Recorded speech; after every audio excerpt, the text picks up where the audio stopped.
9:27-28.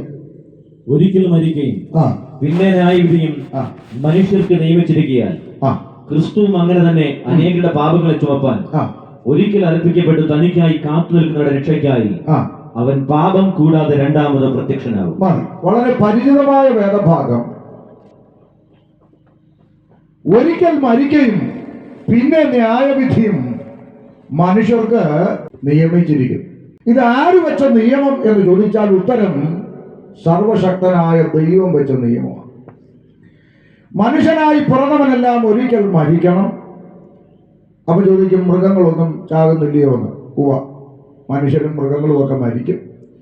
എന്നാൽ മൃഗങ്ങൾക്കില്ലാത്ത ഒരു പ്രത്യേകത, മനുഷ്യനെ സംബന്ധിച്ച് മരണത്തിന്റെ അപ്പുറത്ത് അവനൊരു ന്യായവിധിയുടെ മുമ്പിൽ നിൽക്കണം. വളരെ കൃത്യമായി രേഖപ്പെടുത്തിയിരിക്കുന്നു. ക്രിസ്തുവും അങ്ങനെ തന്നെ അനേകരുടെ പാപങ്ങളെ ചുമപ്പാൻ ഒരിക്കൽ അർപ്പിക്കപ്പെട്ടു എന്നാണ് വായിച്ചത്. വീണ്ടും പറയുന്നു, തനിക്കായി കാത്തു നിൽക്കുന്നവരുടെ രക്ഷയ്ക്കായി ഈ യേശു ക്രിസ്തു പാപം കൂടാതെ രണ്ടാമതും പ്രത്യക്ഷനാകും. അപ്പൊ യേശു ക്രിസ്തു വീണ്ടും വരുമെന്നുള്ളതാണ് വീണ്ടെടുക്കപ്പെട്ട ദൈവമക്കളുടെ ഏക പ്രത്യാശ. ഇപ്പൊ രണ്ട് പ്രധാനപ്പെട്ട ചിന്തകളാണ് ഈ കൊച്ചു വാക്യത്തിന്റെ അകത്ത് ഒതുങ്ങിക്കിടക്കുന്നത്. ഒന്ന്, യേശു ഒരിക്കലായി കാൽവരിയിൽ അർപ്പിക്കപ്പെട്ടു, ഇനി തനിക്കായി കാത്തു നിൽക്കുന്നവർക്ക് വേണ്ടി ഒരിക്കൽ കൂടി വരും എന്നുള്ളതാണ് രണ്ട് ചിന്ത. ഇന്ന് രാത്രി അതിൽ പ്രാരംഭ ചിന്തയാണ് ഇന്നത്തെ ദിവസം പങ്കുവയ്ക്കുവാൻ ആശിക്കുന്നത്. തുടർന്നുള്ളത് നാളെ വൈകിട്ട് പ്രസംഗിക്കുവാനായിട്ടാണ് ആശിക്കുന്നത്. പ്രാർത്ഥനയോടെ കർത്താവിന്റെ സന്നിധിയിൽ ഇരിക്കാം. ഈ പ്രിയപ്പെട്ട ദേശക്കാര് എന്നെ ശ്രദ്ധിക്കുന്നുണ്ട്, അതുകൊണ്ട് ചില വാക്കുകളിൽ ഒന്ന് പരിചയപ്പെടുത്തേണ്ടത് ആവശ്യം.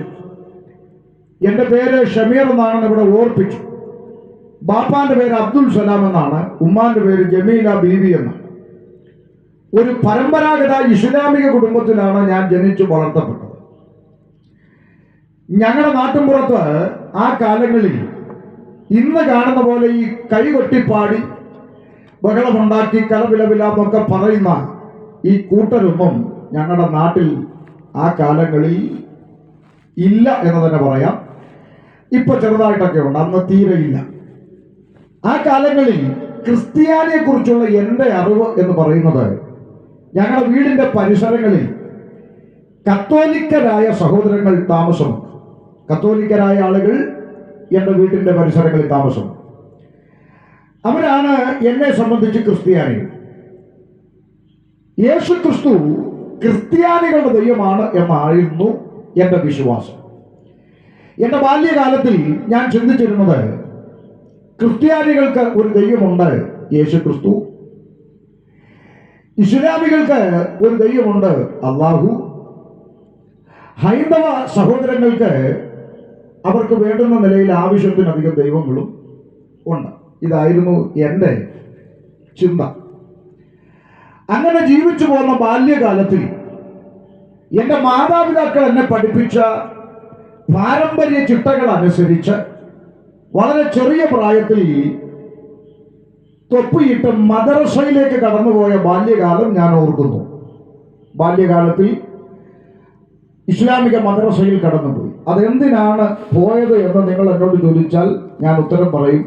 ശ്രദ്ധിച്ചു വെച്ചോണം, മത പഠനത്തിനായിട്ടാണ് പോകുന്നത്. പറഞ്ഞാൽ മതത്തിന് വളരെ പ്രാധാന്യമുള്ള ഒരു പശ്ചാത്തലമാണ് ഞാൻ ജനിച്ചു വളർന്നത്. അപ്പൊ ചെറിയ പ്രായത്തിൽ നമ്മുടെ ഈ തലച്ചോറിനകത്ത് കയറുന്ന ചിന്ത, ജനിപ്പിച്ച അപ്പനേക്കാളും പ്രസവിച്ച അമ്മയെക്കാളും എല്ലാം ഒന്നാം സ്ഥാനം എന്തിനു കൊടുക്കണമെന്നാണ് പഠിച്ചേ? മതത്തിന് കൊടുക്കണം എന്നുള്ള ആ ചിന്തയാണ് ചെറിയ പ്രായത്തിലേക്ക് തലച്ചോറിനകത്ത് കയറി വളരുന്നത്. അപ്പൊ അങ്ങനെ വളർന്നു വന്ന ബാല്യകാലത്തിൽ നിന്ന് യൗവന കാലഘട്ടം എത്തിയപ്പോൾ ദൈവം ജീവിതത്തിൽ കടത്തിവിട്ട ചില അനുഭവങ്ങൾ നിമിത്തം എന്ന് ഇപ്പൊ പറയാൻ ഒക്കുന്നുള്ളൂ. ആ അനുഭവം അഥവാ സാക്ഷ്യം ഇന്ന് പങ്കുവയ്ക്കാൻ നേരം പോരാ. ദൈവം അനുവദിക്കുന്നെങ്കിൽ നാളെ അല്പം പറയാമെന്ന് ആശിക്കും. അപ്പോൾ ജീവിതത്തിൽ ദൈവം കടത്തിവിട്ട അനുഭവങ്ങൾ നിമിത്തം 2002 ഒരു ബൈബിൾ എൻ്റെ കരങ്ങളിലേക്ക് ലഭിക്കുവാനുള്ള ഭാഗ്യം ലഭിച്ചു. ഈ ബൈബിള് എൻ്റെ കയ്യിൽ വന്നപ്പോൾ സത്യത്തിൽ ഇതിൻ്റെ അകത്ത് എന്താ പഠിപ്പിക്കുന്നത്, ഈ ബൈബിളിൻ്റെ അകത്ത് എന്താ പഠിപ്പിക്കുന്നത് എന്നറിയാനുള്ള ഒരു ക്യൂരിയോസിറ്റി ഉണ്ടായി, ഒരു ആവേശം, ഒരു താല്പര്യം ഉണ്ടായി. എന്നാൽ വീട്ടിലെ സ്ഥിതി അങ്ങനല്ല. നമസ്കാരവും നോമ്പും ഇസ്ലാമിക ചുട്ടകളും ഒക്കെ അനുസരിച്ച് പോകുന്ന ഉമ്മയും വല്യമ്മയും ഒക്കെ ഉള്ള കുടുംബ പശ്ചാത്തലത്തിൽ ഇവരൊക്കെ ഉറങ്ങിക്കഴിയുമ്പോൾ രഹസ്യമായിട്ട് ഒളിച്ചും പാത്തുമൊക്കെ ഈ ബൈബിൾ ഒന്ന് വായിക്കാൻ ശ്രമിച്ച കാലം. അങ്ങനെ ഒരു ദിവസം എൻ്റെ ഉമ്മ ജമീല ബീബി കണ്ടുപിടിച്ചു ഞാൻ ഇങ്ങനെ ഇടയ്ക്കും തലയ്ക്കും ബൈബിളൊക്കെ എടുത്ത് വായിക്കുന്നത് കണ്ട് ഓടി വന്ന എൻ്റെ കയ്യിൽ നിന്ന് ബൈബിള് പിടിച്ചു വാങ്ങി കട്ടിലിനടിയിലോട്ട് ഒറ്റ ഏറ് വെച്ചു കൊടുത്തേച്ച് അവിടെ ആകെ ബഹളം ഉണ്ടാക്കി. എൻ്റെ റബ്ബേ, ഏതൊക്കെ ഇബ്ലീസിനെ വിളിച്ചു കയറ്റി വീട്ടിൻ്റെ അകത്ത് നാശം ഉണ്ടാക്കാനാണോ ഇവൻ ഈ പരിപാടിയും കൊണ്ട് ഇറങ്ങിയിരിക്കുന്ന പടച്ച റബ്ബേ എന്നും പറഞ്ഞ് തള്ളയാകെ ബഹളം. ഇന്ന് രാത്രി ഒരു സന്തോഷ വാർത്ത പറയാം ഗൂഡല്ലൂർ ദേശത്തോട്. അന്ന് ബൈബിള് വലിച്ചെറിഞ്ഞ് ബഹളമുണ്ടാക്കി എൻ്റെ ഉമ്മ ജമീല ബീവി ഇന്നിപ്പോ എവിടെ പ്രാർത്ഥനയുണ്ടെന്ന് തപ്പി നടക്കുക കേട്ടോ. അപ്പൊ ഞാൻ ഇന്ന് രാത്രി പ്രാരംഭത്തിൽ ഈ ദേശക്കാരോട് സ്നേഹത്തോടെ പറയാം, ഈ പുസ്തകത്തിന് മാത്രമുള്ള ഒരു പ്രത്യേകത ഇന്ന് രാത്രി ഗൂഡല്ലൂരിനോട് പറയാം, ഇതിനെ എതിർക്കുന്നവനെല്ലാം ഇത് ചുമക്കും. ഇനി ഒരു പ്രത്യേകത കൂടെ പറയാം, ഈ പുസ്തകത്തിലെ ദൈവത്തിന് പ്രതികാര നടപടിയില്ല എന്ന് പറഞ്ഞാൽ നിങ്ങൾ പ്രാർത്ഥിക്കുക, കർത്താവേ അപ്പുറത്തെ വീട്ടിലെ രമണി എനിക്ക് ഭയങ്കര ശല്യം ഉണ്ടാക്കുക, അതുകൊണ്ട് രമണിയുടെ മണ്ടക്കിട്ട് ഇടി വെട്ടിക്കണമെന്ന് നിങ്ങൾ യേശുവിനോട് പ്രാർത്ഥിച്ചാൽ ചിലപ്പോൾ നിങ്ങളുടെ മണ്ടക്ക് ഇടി വെട്ടാൻ സാധ്യതയുണ്ടെന്ന് എന്ന് പറഞ്ഞാൽ, ഈ യേശുക്രിസ്തുവിന്റെ പ്രത്യേകത ആർക്കെങ്കിലും ദോഷമായിട്ട് പ്രാർത്ഥിച്ചാൽ ആ പ്രാർത്ഥന കേൾക്കുന്ന ദൈവമല്ല എൻ്റെ ദൈവം. പെന്തക്കോസ്തുകാർക്ക് നേരത്തെ പറഞ്ഞ പോലെ പുട്ടിന് തേങ്ങ ഇടുന്ന പോലെ ഒരു വരി നിങ്ങളോടും കൂടെ പറയാം. രക്ഷിക്കപ്പെട്ട് സ്നാനപ്പെട്ട് ദൈവകൃപയിലേക്ക് കടന്നു വന്ന ഒരു ദൈവ പൈതൽ, ആ ദൈവകൃപയിൽ അവൻ നിലനിൽക്കുന്ന കാലത്തോളം നിനക്കെതിരെ ഈ ഭൂമിയിൽ ആരൊക്കെ എന്തു കുന്തം ചെയ്താലും നിനക്കൊരു ചുക്കും സംഭവിക്കത്തില്ലെന്നുള്ളത് നീ വിശ്വസിക്കുന്ന ദൈവത്തിന് ഉറപ്പാണ്. നീ കുരുത്തക്കേട് കാണിച്ച് അടി മേടിച്ചു ദൈവത്തെ പറയുന്നത്, ദൈവകൃപയിൽ നിൽക്കണം. അതുകൊണ്ട് പൗലോസ് ലേഖനങ്ങളിൽ വളരെ ശക്തമായി ആഹ്വാനം ചെയ്യുന്നുണ്ട്, നിങ്ങൾ ദൈവകൃപയിൽ നിലനിൽപ്പാൻ ഉത്സാഹിപ്പിൻ എന്ന്. കൃപയ്ക്കകത്ത് നിലനിൽക്കണം. അങ്ങനെ നിലനിൽക്കുന്നവർക്കെതിരെ ആരെന്ത് ദോഷം ചെയ്താലും ഒന്നും സംഭവിക്കത്തില്ല. കാരണം എന്തെന്നറിയാമോ, നമ്മൾ വിശ്വസിച്ചിരിക്കുന്ന ദൈവം ആരാണെന്നുള്ള ഉറപ്പ് നമ്മുടെ ചങ്കിൻ്റെ അകത്ത് വേണം. പൗലോസ് പറയുകയാണ്, ഞാൻ ആരെ വിശ്വസിച്ചിരിക്കുന്നു എന്ന് ഞാൻ അറിയുന്നു, അവൻ എൻ്റെ ഉപനിധി. അടുത്ത വാക്ക എന്നെ ഭയങ്കരമായിട്ട് എന്നെ ധൈര്യപ്പെടുത്തിയൊരു വാക്കുണ്ട്. എന്തെന്നറിയാമോ, ആ ദിവസം വരെയും എന്നെ സൂക്ഷിപ്പാൻ അവൻ മതിയായവനെന്ന് ഞാൻ ഉറച്ചിരിക്കുന്നുവെന്നാണ്. എൻ്റെ ചോദ്യം, ഈ ആ ദിവസം എന്നത് ഏത് ദിവസം? ഏത് ദിവസം? ഒന്നുകിൽ കാഹളം തുനിക്കുന്ന ദിവസം, അല്ലെങ്കിൽ ഞാൻ പെട്ടി കയറുന്ന ദിവസം. രണ്ടിലൊന്ന് സംഭവിക്കുന്ന ദിവസം വരെ എന്നെ സൂക്ഷിപ്പാൻ എൻ്റെ ദൈവം മതിയായവനാണെന്നുള്ള ഉറപ്പാണ് ഒരു ദൈവപൈതന്റെ ഹൃദയത്തിൽ ആദ്യം വരുന്നത്. അപ്പൊ എല്ലാ ഭയവും മാറും. ഞങ്ങൾ തിരുവനന്തപുരം മുതൽ കാസർഗോഡ് വരെ കഴിഞ്ഞ മാസം 7ാമത്തെ യാത്ര സകല കവലകളിലും പരിശീലനം നടത്തി. ഈ കേരള യാത്രയിൽ തെരുവോരങ്ങളിൽ നിന്നുകൊണ്ട് ഞങ്ങൾ യേശുക്രിസ്തുവിനെ പ്രസംഗിക്കുമ്പോൾ ചില ആളുകളൊക്കെ ചോദിക്കും, പേടി ഇല്ലേ? ഞാനതാ പറഞ്ഞത്, ഒരു ദൈവപൈതൽ ആദ്യം മനസ്സിലാക്കേണ്ടത് ഞാൻ ആരെ വിശ്വസിച്ചിരിക്കുന്നെന്ന്. ഞാൻ അങ്ങനെ ഒരു ബോധ്യം നിങ്ങൾക്കുണ്ടെങ്കിൽ പിന്നെ ഭയം ഉണ്ടാവത്തില്ല. മറ്റൊരാൾക്ക് ദോഷം വരുന്ന പ്രാർത്ഥന കേൾക്കുന്ന ദൈവം അല്ല യേശുക്രിസ്തു.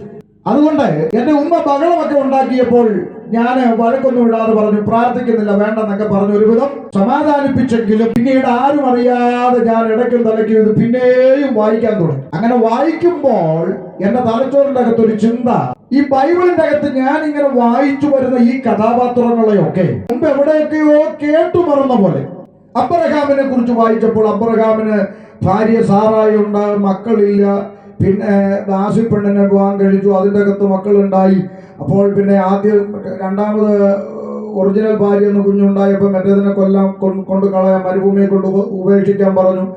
കുഞ്ഞിൻ്റെ കരച്ചിൽ കേട്ട് മരുഭൂമിയിൽ ഉറവ് തുറന്നു. ഇതൊക്കെ ഇങ്ങനെ വായിക്കുമ്പോൾ എൻ്റെ ചിന്ത, ഇതൊക്കെ ഞാൻ എവിടെയോ കേട്ടു മറന്ന പോലെ.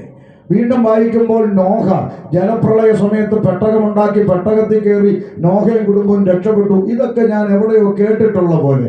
അപ്പോഴാണ് എനിക്ക് മനസ്സിലായത്, ഈ അബ്രഹാമിനെ ഞാൻ ഇബ്രാഹിം എന്ന് പഠിച്ചിട്ടുണ്ട് മദ്രസയിൽ, നോഹയെ നൂഹ് എന്ന് പഠിച്ചിട്ടുണ്ട് മദ്രസയിൽ, യാക്കോബിനെ യാക്കൂബ് എന്ന് പഠിച്ചിട്ടുണ്ട് മദ്രസയിൽ, ദാവീദിനെ ദാവൂദ് എന്ന് പഠിച്ചിട്ടുണ്ട്, ശലോമോനെ സുലൈമാൻ എന്ന് പഠിച്ചിട്ടുണ്ട്, ഇയ്യോബിനെ അയ്യൂബ് എന്ന് പഠിച്ചിട്ടുണ്ട്, യോഹന്നാനെ യഹിയ എന്ന് പഠിച്ചിട്ടുണ്ട്. അപ്പൊ ഇത് രണ്ടും തമ്മിൽ എന്തെങ്കിലും കണക്ഷൻ ഉണ്ടോ എന്നുള്ളതായി പിന്നത്തെ ചിന്ത. ഞങ്ങളുടെ നാട്ടിൽ ഞാൻ പറഞ്ഞല്ലോ കത്തോലിക്കരായ സഹോദരങ്ങൾ ആ പരിസരത്തൊക്കെ ഉള്ളത്. അപ്പൊ അറിയുന്ന ക്രിസ്ത്യാനികളോട് ചോദിച്ചു, അച്ചായ ഈ ഞങ്ങൾ ഈ വിശ്വസിക്കുന്ന ഖുർആനും നിങ്ങളുടെ കയ്യിലിരിക്കുന്ന ഈ ബൈബിളും തമ്മിൽ എന്തെങ്കിലും ബന്ധമുണ്ടോ എന്നൊക്കെ ചോദിച്ചപ്പോൾ അന്നത്തെ ക്രിസ്ത്യാനി അച്ചായന്മാർ പറഞ്ഞ മറുപടി, അത് പിന്നെ ഷമീറെ, നിങ്ങൾ പിന്നെ അള്ളാഹു എന്ന് വിളിക്കുന്നു, ഞങ്ങൾ യഹോവ എന്ന് വിളിക്കുന്നു, നിങ്ങൾ ഈസാ നബി എന്ന് പറയുന്നു, ഞങ്ങൾ യേശു ക്രിസ്തു എന്ന് പറയുന്നു, ഇതെല്ലാം ഒന്ന് തന്നെയാണെന്ന് അച്ചായന്മാർ പറഞ്ഞു. അങ്ങനെ വീണ്ടും ഞാനിത് വായിക്കാൻ തുടങ്ങി. കൃപയാൽ ഒരു കാര്യം പറയാം, അങ്ങനെ വായിച്ചു പഠിച്ചു മുന്നോട്ട് വന്നപ്പോൾ എനിക്കൊരു കാര്യം മനസ്സിലായി. ഖുർആനിൽ പറയുന്ന അല്ലാഹുവും ബൈബിൾ പറയുന്ന യഹോവയും തമ്മിൽ ഒരു ബന്ധവും ഇല്ല.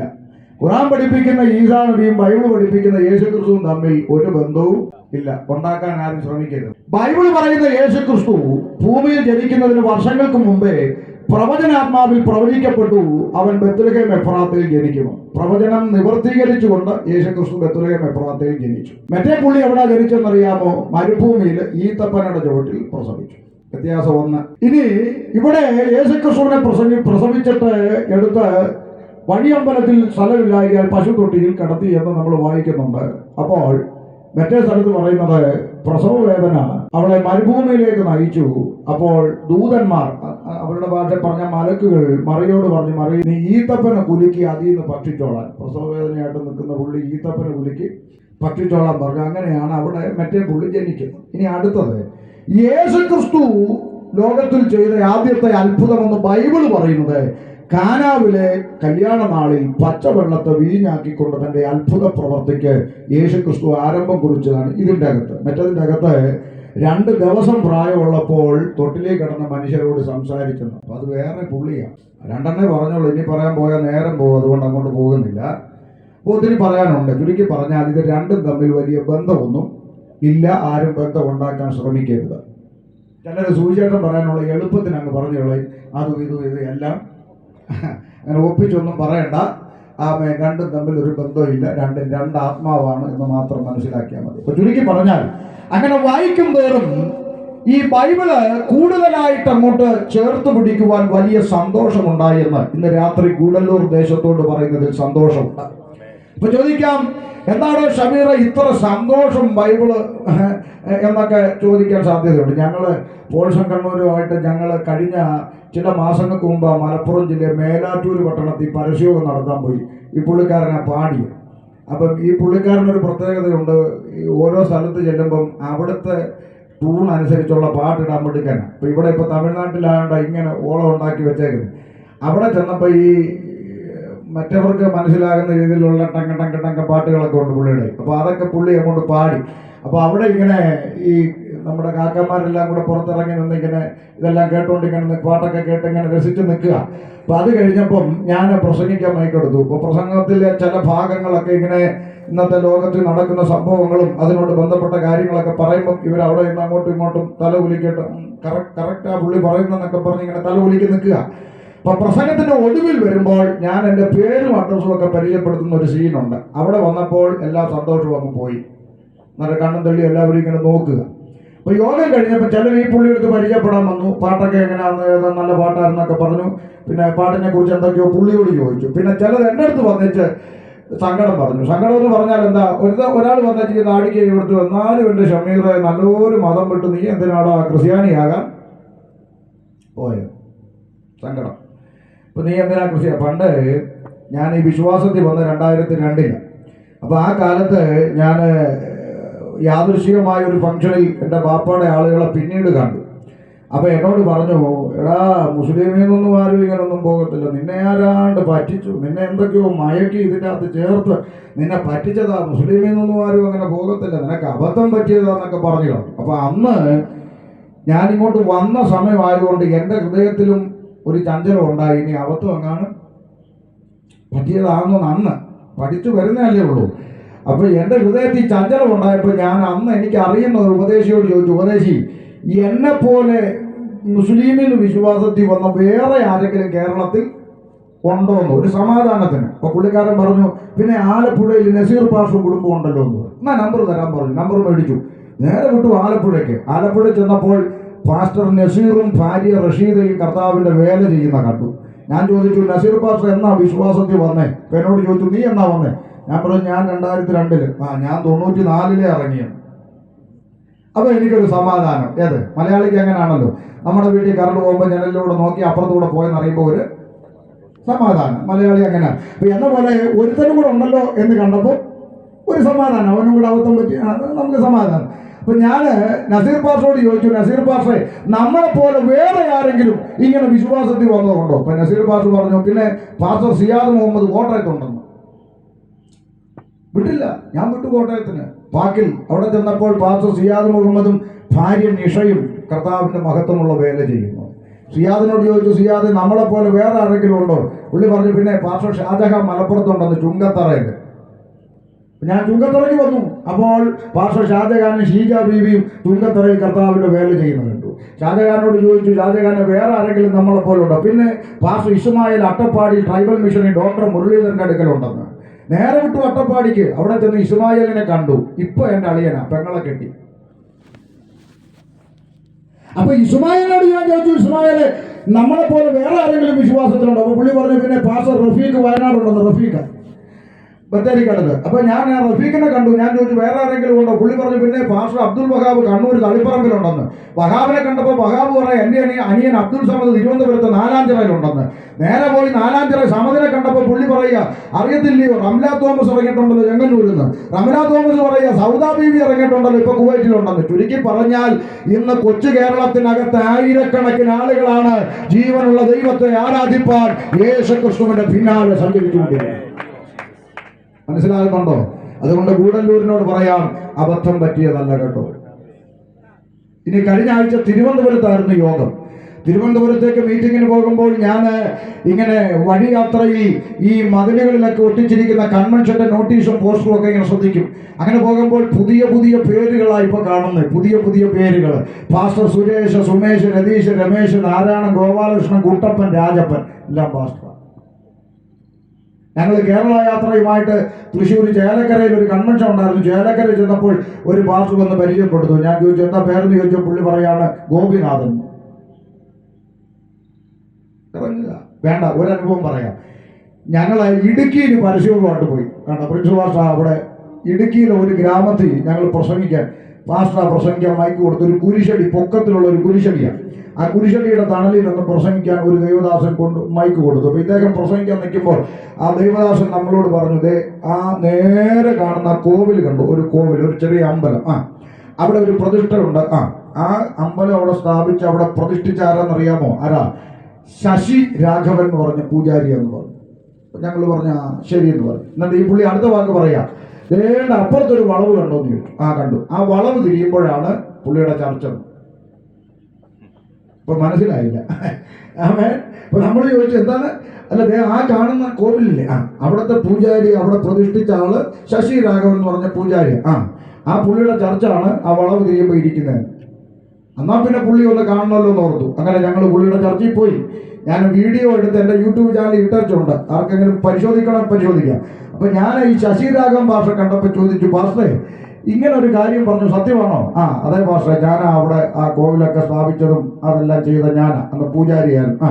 പിന്നെ അങ്ങനെ പാസ്റ്ററായി എന്ന് ചോദിച്ചു. പിന്നെ പുള്ളി പറയാ, ഒന്നും പറയണ്ട, കഷ്ടകാലത്തിനൊരു പാസ്റ്റർ കിട്ടും ഒരു കല്ല് കൊടുത്തതാണ്, ഇപ്പൊ പാസ്റ്ററായി. മനസ്സിലായോ? അപ്പൊ ചോദിച്ചു, അതെന്താ സംഗതി? അപ്പൊ പുള്ളി പറയാ, അവിടെ ഒരു പ്രായമുള്ള ഒരു പാസ്റ്റർ അപ്പച്ചൻ അവിടെയുള്ള വീടുകളിലൊക്കെ പ്രാർത്ഥിക്കാൻ വരുവാൻ. അപ്പൊ ഈ പുള്ളി പലതവണ പുള്ളിയോട് പറഞ്ഞു, ഇവിടെ നിന്നും കയറി ഞങ്ങളെ അങ്ങ് വീടുകളിൽ കയറി പ്രാർത്ഥിക്കല്ലോ, പറഞ്ഞു കേട്ടോ, പൊക്കോടാന്ന് പറഞ്ഞ് പേടിപ്പിച്ചൊക്കെ വിട്ടതാ. പക്ഷെ ഈ അപ്പച്ചൻ വീണ്ടും അവിടെ പ്രാർത്ഥിക്കുവാനായിട്ട് ഒരു വീട്ടിൽ കടന്നു വന്നു. അപ്പം തിരിച്ചിറങ്ങി വന്നപ്പം പെട്ടത് ഈ ശശി രാഘവന്റെ മുമ്പിലാണ്. പുള്ളിക്കാരൻ ഒറ്റ അടി ചെറുക്കലിന് കൊടുത്തേക്ക് പറഞ്ഞു, നിന്നോട് പറഞ്ഞില്ല ഇവിടെ വന്ന് പ്രാർത്ഥിക്കല്ലേ പറഞ്ഞു ഒറ്റ അടി കൊടുത്തു. പ്രായമുള്ള അപ്പച്ചനാണ്. അപ്പൊ അപ്പച്ചൻ അടിയിൽ കൊണ്ടുവച്ച് ഒന്നും മിണ്ടാതെ നിന്ന ആളുകളൊക്കെ കൂടി വിവരം അറിഞ്ഞ അപ്പച്ചന്റെ ഭാര്യ പിന്നെ വന്നു. എന്നിട്ട് ചോദിച്ചു, എടാ ശശിയെ, നിന്റെ അപ്പന്റെ പ്രായം ഇല്ലേ, മനുഷ്യനല്ലേടാ, നീ എന്തിനാടാ തല്ലിയത് ആ മനുഷ്യനെ എന്നൊക്കെ ചോദിച്ചു അമ്മച്ചി. എന്നെ പറഞ്ഞു, നിങ്ങളോട് പറഞ്ഞല്ലേ ഇവിടെ വന്ന് പ്രാർത്ഥിക്കരുതെന്ന് പറഞ്ഞല്ലേ എന്ന് ചോദിച്ചു ശശി രാഘവൻ. പിന്നെ അമ്മച്ചി പറഞ്ഞൊരു ഡയലോഗ് എനിക്ക് ഭയങ്കര സന്തോഷം തോന്നി അത് കേട്ടപ്പോൾ. അമ്മച്ചി പറയാ, എടാ ശശിയെ, ഇങ്ങനെയുള്ള പാവപ്പെട്ട സഹോദരങ്ങൾക്ക് വേണ്ടി പ്രാർത്ഥിക്കാൻ ദൈവം ഞങ്ങളെ ഏൽപ്പിച്ചതാണ്. ഞങ്ങളത് ചെയ്തില്ലെങ്കിൽ ദൈവം ഞങ്ങളെ അടിക്കും, ചെയ്താൽ നിങ്ങൾ അടിക്കും. അമ്മച്ചി പറയുക, ഞങ്ങൾ പ്രാർത്ഥിച്ചില്ലെങ്കിൽ ദൈവം അടിക്കും, പ്രാർത്ഥിച്ചാൽ നിങ്ങൾ അടിക്കും, എന്തായാലും ഞങ്ങൾ കൊണ്ടേ പറ്റത്തുള്ളൂ, വേറെ നിവർത്തിയില്ലെന്ന് പറഞ്ഞു. അപ്പോൾ മനസ്സിലായോ, വലിയ ചിന്തയാണ്. അപ്പോൾ ചുരുക്കി പറഞ്ഞാൽ അങ്ങനെ പറഞ്ഞേച്ചി അമ്മച്ചി അപ്പച്ചനും കൂടെ അവിടുന്ന് ശാന്തമായിട്ട് അങ്ങ് പോയി. ഇന്ന് രാത്രി പറയാം, അന്ന് രാത്രി മുതൽ ശശി രാഘവന്റെ ഉറക്കം നഷ്ടപ്പെട്ടു. അന്ന് രാത്രി മുതൽ സ്വസ്ഥത നഷ്ടപ്പെട്ടു. ജീവിതത്തിന്റെ ഗതി മാറി, മദ്യത്തിനടിമയായി, ഉറങ്ങാൻ വേണ്ടി മദ്യം കുടിച്ചു നോക്കി, നടക്കുന്നില്ല. സ്വസ്ഥത നഷ്ടപ്പെട്ട്, സമാധാനം നഷ്ടപ്പെട്ടു. അവസാനം ആത്മഹത്യ ചെയ്യാൻ ശ്രമം നടത്തി. ആത്മഹത്യ ചെയ്യുവാൻ ഇതിനെ കീടനാശിനി എടുത്തടിച്ച് അവസാനം ക്രിട്ടിക്കലായി കോട്ടയത്ത് മറ്റോ മെഡിക്കൽ കോളേജിൽ കൊണ്ടുപോയി അഡ്മിറ്റ് ചെയ്ത് അവിടെ ശ്വാസം വലിച്ച് കിടക്കുമ്പോൾ കർത്താവ് തന്റെ അഭിഷിക്തന്മാരെ പ്രാർത്ഥിക്കുവാൻ ഹോസ്പിറ്റലിലേക്ക് അയച്ചു. ആമേൻ. തന്റെ പ്രാർത്ഥന തന്റെ ജീവിതത്തിലേക്ക് മടക്കിക്കൊണ്ടുവന്നപ്പോൾ ഇന്ന് മഹത്വമുള്ള കർത്താവിന്റെ വഴിയിൽ അനേക ആത്മാക്കളെ നേടി മനോഹരമായ ഒരാലയമൊക്കെ ആയിട്ട് ഇന്ന് കർത്താവിന്റെ വേല ചെയ്യുകയാണ്. മനസ്സിലാകുന്നുണ്ടോ ഞാൻ പറഞ്ഞത്? ഇത് അബദ്ധം പറ്റിയ മാർഗമല്ല. മൂന്നാമത്തെ ഒരു ഭാഗം പറഞ്ഞാൽ, റോമൻ കത്തോലിക്ക പുരോഹിതനായിരുന്ന ഫാദർ മാർഷലിൻ ജെ മൊറൈസ് അച്ഛൻ, യാക്കോബ പള്ളിയിലെ അച്ഛനായിരുന്ന ഫാദർ ജോർജ് മാത്യു പുതുപ്പള്ളി അച്ഛൻ, കത്തോലിക്ക പള്ളിയിൽ അച്ഛനായിരുന്ന ഫാദർ ക്രിസ്പിൻ അച്ഛൻ തുടങ്ങി അനേക അച്ഛന്മാർ 70-80 വയസ്സിൽ പോത്തിനെ കുളിപ്പിക്കുന്ന കലക്കവെള്ളത്തിൽ മുങ്ങി സ്നാനപ്പെട്ട് പെന്തക്കോസുകാരുടെ കൂട്ടത്തിൽ കൂടി. ഇന്ന് രാത്രി ഗൂഡല്ലൂർ ദേശത്തോട് പ്രാരംഭത്തിൽ പറയാം, ഇതൊരു തമാശ കളിയല്ല, ഇതിനപ്പുറത്ത് ഗൗരവമായ ചിന്തകളുണ്ട്. അപ്പോൾ അതുകൊണ്ട് പല ആളുകളും ചോദിക്കുന്നു, നീ എന്തിനാ ഷമീറ, അബദ്ധം പറ്റിയതാണോ? അല്ല, പിന്നെ എന്തിനാ നീ ക്രിസ്ത്യാനിയായത്? ഈ ബൈബിൾ വായിച്ചപ്പോൾ ഇത് ചേർത്ത് പിടിക്കാനുള്ള ആവേശം തോന്നിയത് കൊണ്ട്. എന്തുകൊണ്ടാണ് ഇത്ര ആവേശം തോന്നാൻ ഈ ബൈബിളിന്റെ പ്രത്യേകത? ഒന്ന്, എവിടെയും ആവേശത്തോടെ ഞാൻ പറയുന്നൊരു കാര്യം, ചെറിയ പ്രായം മുതൽ മദ്രസയിലും പാരമ്പര്യത്തിലും പഠിച്ചു കയറ്റിയതും തലച്ചോറിനകത്ത് കയറിയതും മതമായിരുന്നെങ്കിൽ ഇന്ന് രാത്രി അഭിമാനത്തോടെ ഗൂഡല്ലൂരിനോട് ഈ വേദപുസ്തകം ഉയർത്തിപ്പിടിച്ചു പറയാം, ഈ പുസ്തകം തുടക്കം മുതൽ ഒടുക്കം വരെ പലതവണ ആവർത്തിച്ചു വായിച്ചിട്ടും ഈ പുസ്തകത്തിന്റെ അകത്ത് ഒറ്റ പേപ്പറിന്റെ അകത്ത് ഒരു വരി കൊണ്ടുപോലും മതം പഠിപ്പിക്കാത്ത പുസ്തകമാണ് വിശുദ്ധ ബൈബിൾ. ഇതിന്റെ അകത്ത് മതമില്ല. ഇതിനകത്ത് മതത്തെ കുറിച്ചുള്ള പരാമർശങ്ങളുണ്ട്. മതപുരോഹിതന്മാർക്കെതിരായി യേശു സംസാരിച്ചിട്ടുണ്ട്.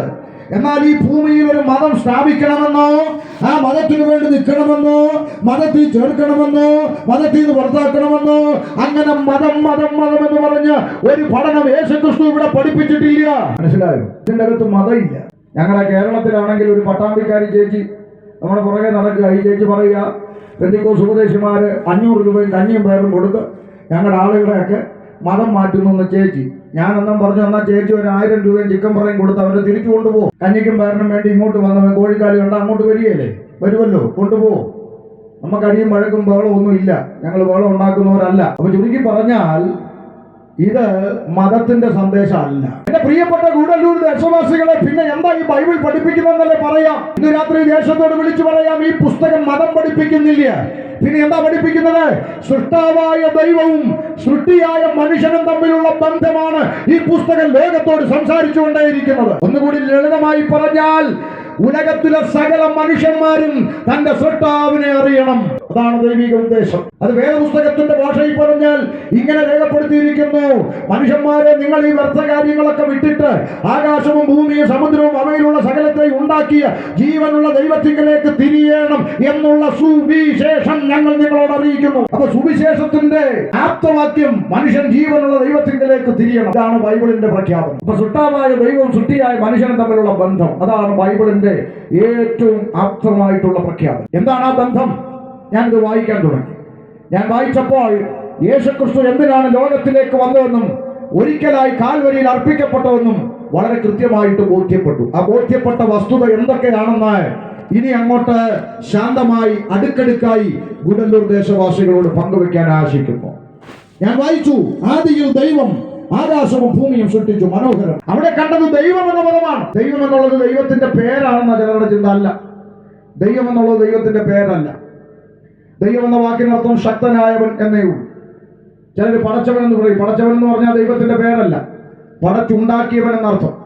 ചിലർ ഈശ്വര എന്ന് വിളിക്കും. ഈശ്വര എന്ന് പറഞ്ഞാൽ സൃഷ്ടിതാവ് എന്നർത്ഥം. അപ്പോൾ ഇതൊന്നും ദൈവത്തിന്റെ പേരല്ല. പക്ഷെ ദൈവമേ എന്ന് വിളിച്ചാൽ ദൈവം കേൾക്കും. അതെങ്ങനെ? ഞാൻ നടന്നു പോകുമ്പോൾ എന്നോട് ഒരാൾ ചോദിച്ചു, പാസ്റ്റർ എവിടെ പോകുന്നു? എനിക്ക് ഒരു കൺവെൻഷൻ ഉണ്ട്, പോകുന്നു. എൻ്റെ പേര് പാസ്റ്റർ എന്നാണോ? അല്ല, എനിക്കൊരു പേരുണ്ട്, ഷമീർ. പക്ഷെ പാസ്റ്റർ എന്ന് വിളിച്ചാൽ ഞാൻ മറുപടി പറഞ്ഞു. അപ്പോൾ തന്നെ എനിക്കൊരു പേരുള്ളത് പോലെ ദൈവം എന്നുള്ളത് ദൈവത്തിന്റെ പേരല്ല. പക്ഷെ ദൈവമേ എന്ന് വിളിച്ചാൽ ദൈവം കേൾക്കും. വേറെ പുസ്തകത്തിൽ ഒരു വാക്യം ഇങ്ങനെ എഴുതിയിരിക്കുന്നു: ഹൃദയം നുറുങ്ങിയവർക്ക് യഹോവ സമീപസ്ഥൻ. ഹൃദയം നുറുങ്ങിയ പെന്തിക്കോസുകാർക്കൊന്നും ഞാൻ കണ്ടിട്ടില്ല, ഹൃദയം നുറുങ്ങിയ കത്തോലിക്കർക്കൊന്നും കണ്ടിട്ടില്ല, ഹൃദയം നുറുങ്ങിയ മർദ്ദോമ ഒന്നും കണ്ടിട്ടില്ല. മനുഷ്യനായി പറഞ്ഞ ആരുടെ ഹൃദയം നുറുങ്ങി വിളിച്ചാലും അത് കേൾക്കുന്നവനാണ് ദൈവം. കർത്താവായ യേശു ക്രിസ്തുവിന്റെ അടുക്കൽ 10 കുഷ്ഠരോഗി വന്നു, 10നും കൊടുത്തു സൗഖ്യം. അല്ല, നിങ്ങൾ എൻ്റെ കൂടെ എത്ര പേര് വരും, അവർക്ക് മാത്രം തരാമെന്നാണോ പറഞ്ഞു? 10നും കൊടുത്തു സൗഖ്യം. സൗഖ്യവും വിടുതലും ഒക്കെ ദൈവത്തിന്റെ കരുണയാണ്, അത് ദൈവത്തിന്റെ മനസ്സലിവാണ്. അത് ആരുടെ ഹൃദയം നുറുങ്ങി വിളിച്ചാലും ദൈവത്തിന് ഹിതമുണ്ടെങ്കിൽ ദൈവം പ്രവർത്തനമൊന്നും മാനദണ്ഡങ്ങളൊന്നുമില്ല. മനസ്സിലാകുന്നുണ്ടോ? ആരുടെ ഹൃദയം നുറുങ്ങി വിളിച്ച ദൈവം കേൾക്കുമെന്ന് എന്തെല്ലാം പ്രാർത്ഥനകൾക്ക് മറുപടി ലഭിച്ച സാക്ഷ്യങ്ങൾ നമ്മൾ ഇതിന് പുറത്തുള്ളവരോട് കേൾക്കുന്നു. അവരൊക്കെ ഇങ്ങോട്ട് വന്നിട്ടാണോ? ഒന്നും അല്ല. പിന്നെ ദൈവമക്കൾ വിശ്വാസത്തിലേക്ക് വരുന്നതിന്റെ മാനദണ്ഡം എന്താ? അത് ഗൗരവമുള്ള വിഷയം, അത് പിന്നാലെ പറയാം. യേശുവിൽ വിശ്വസിച്ചാൽ വീട് കിട്ടും, കാറ് കിട്ടും, ലോറി കിട്ടും, കൊച്ചിനെ കെട്ടിക്കും, വിസ ശരിയാകും, ഗൾഫിൽ പോകും, ഓസ്ട്രേലിയയിൽ പോകും, അമേരിക്കയിൽ പോകും എന്നുള്ള ചിന്തയാണ് ഇന്ന് കേരളക്കരയിൽ മുഴുവൻ സുവിശേഷത്തെക്കുറിച്ച് പടർത്തി വെച്ചിരിക്കുന്നത്. അപ്പോൾ ഇത് കേട്ടുകൊണ്ട് അപ്പുറത്തിരിക്കുന്ന ഒരു സാധാരണ മനുഷ്യൻ ചിന്തിക്കുക, യേശുവിൽ വിശ്വസിച്ചാൽ വീട് കിട്ടും, കാറ് കിട്ടും, ലോറി കിട്ടും. യേശു വിശ്വസിക്കാതെ തന്നെ ഞങ്ങൾക്ക് ഇതൊക്കെ ഉണ്ട്. മനസ്സിലായോ? അവൻ ചിന്തിക്കുകയാണ്, എനിക്കിവിടെ അത്യാവശ്യം ഒരു 50 സെന്റ് വസ്തുവുണ്ട്, തിരക്കേടില്ലാത്ത നല്ലൊരു വീടുണ്ട്, എൻ്റെ കൊച്ചുങ്ങൾ 2 പേരും ഓസ്ട്രേലിയയിലും UK യിലും പഠിക്കുന്നുണ്ട്, പിന്നെ അത്യാവശ്യം എനിക്കൊരു ഭാര്യയുണ്ട്, പിന്നെ അത്യാവശ്യം വേണ്ടുന്ന സാഹചര്യങ്ങളുണ്ട്, നല്ല 2 ഓടി കാറ് മുറ്റത്ത് കിടപ്പുണ്ട്. കൃപയാൽ ഇത്രയും കാര്യങ്ങളൊക്കെ ഞങ്ങളുടെ വീട്ടിലുണ്ട്. ഇനിയിപ്പോൾ എന്തിനാണ് ഞങ്ങൾ നിങ്ങളുടെ കൂടെ? ഇത് നമ്മുടെ ആളുകൾ മനസ്സിലാക്കണം. നമ്മൾ ഇതൊക്കെ വേദന കൊണ്ട് നിങ്ങൾ മനസ്സിലാക്കാൻ വേണ്ടി പറയാം. ഈ ഉലകത്തിലെ അംബാനിക്ക് ലഭിക്കാത്തൊരു പദവി രക്ഷിക്കപ്പെടുന്നവന് കിട്ടും. അതാ നമ്മുടെ പ്രിവിലേജ്. അപ്പൊ ഈ ഭൗതികമായ നന്മയുടെ മാനദണ്ഡത്തിലല്ല ഒരാൾ യേശുവിനെ ആരാധിക്കാൻ ഇറങ്ങിത്തിരിക്കേണ്ടത്. ഇനിയിപ്പോൾ ഇതിനകത്തിരിക്കുന്ന ഒരാളും ചിന്തിക്കുക, ഇന്നുവരെ ഞങ്ങളിപ്പോൾ പെന്തിക്കോസി വന്നില്ലേലും, പിന്നെ നിങ്ങൾ പറയുന്ന പോലെ സ്നാനപ്പെട്ടില്ലേലും, പിന്നെ കലവിലാന്നൊന്നും ഞങ്ങൾ പറഞ്ഞില്ലേലും, ഇന്നുവരെ ഞങ്ങൾ ചോദിച്ചതൊക്കെ യേശു അപ്പം ഞങ്ങൾക്ക് തന്നിട്ടുണ്ട്. ഒരു വീട് ചോദിച്ചു, നല്ല വീട് തന്നു.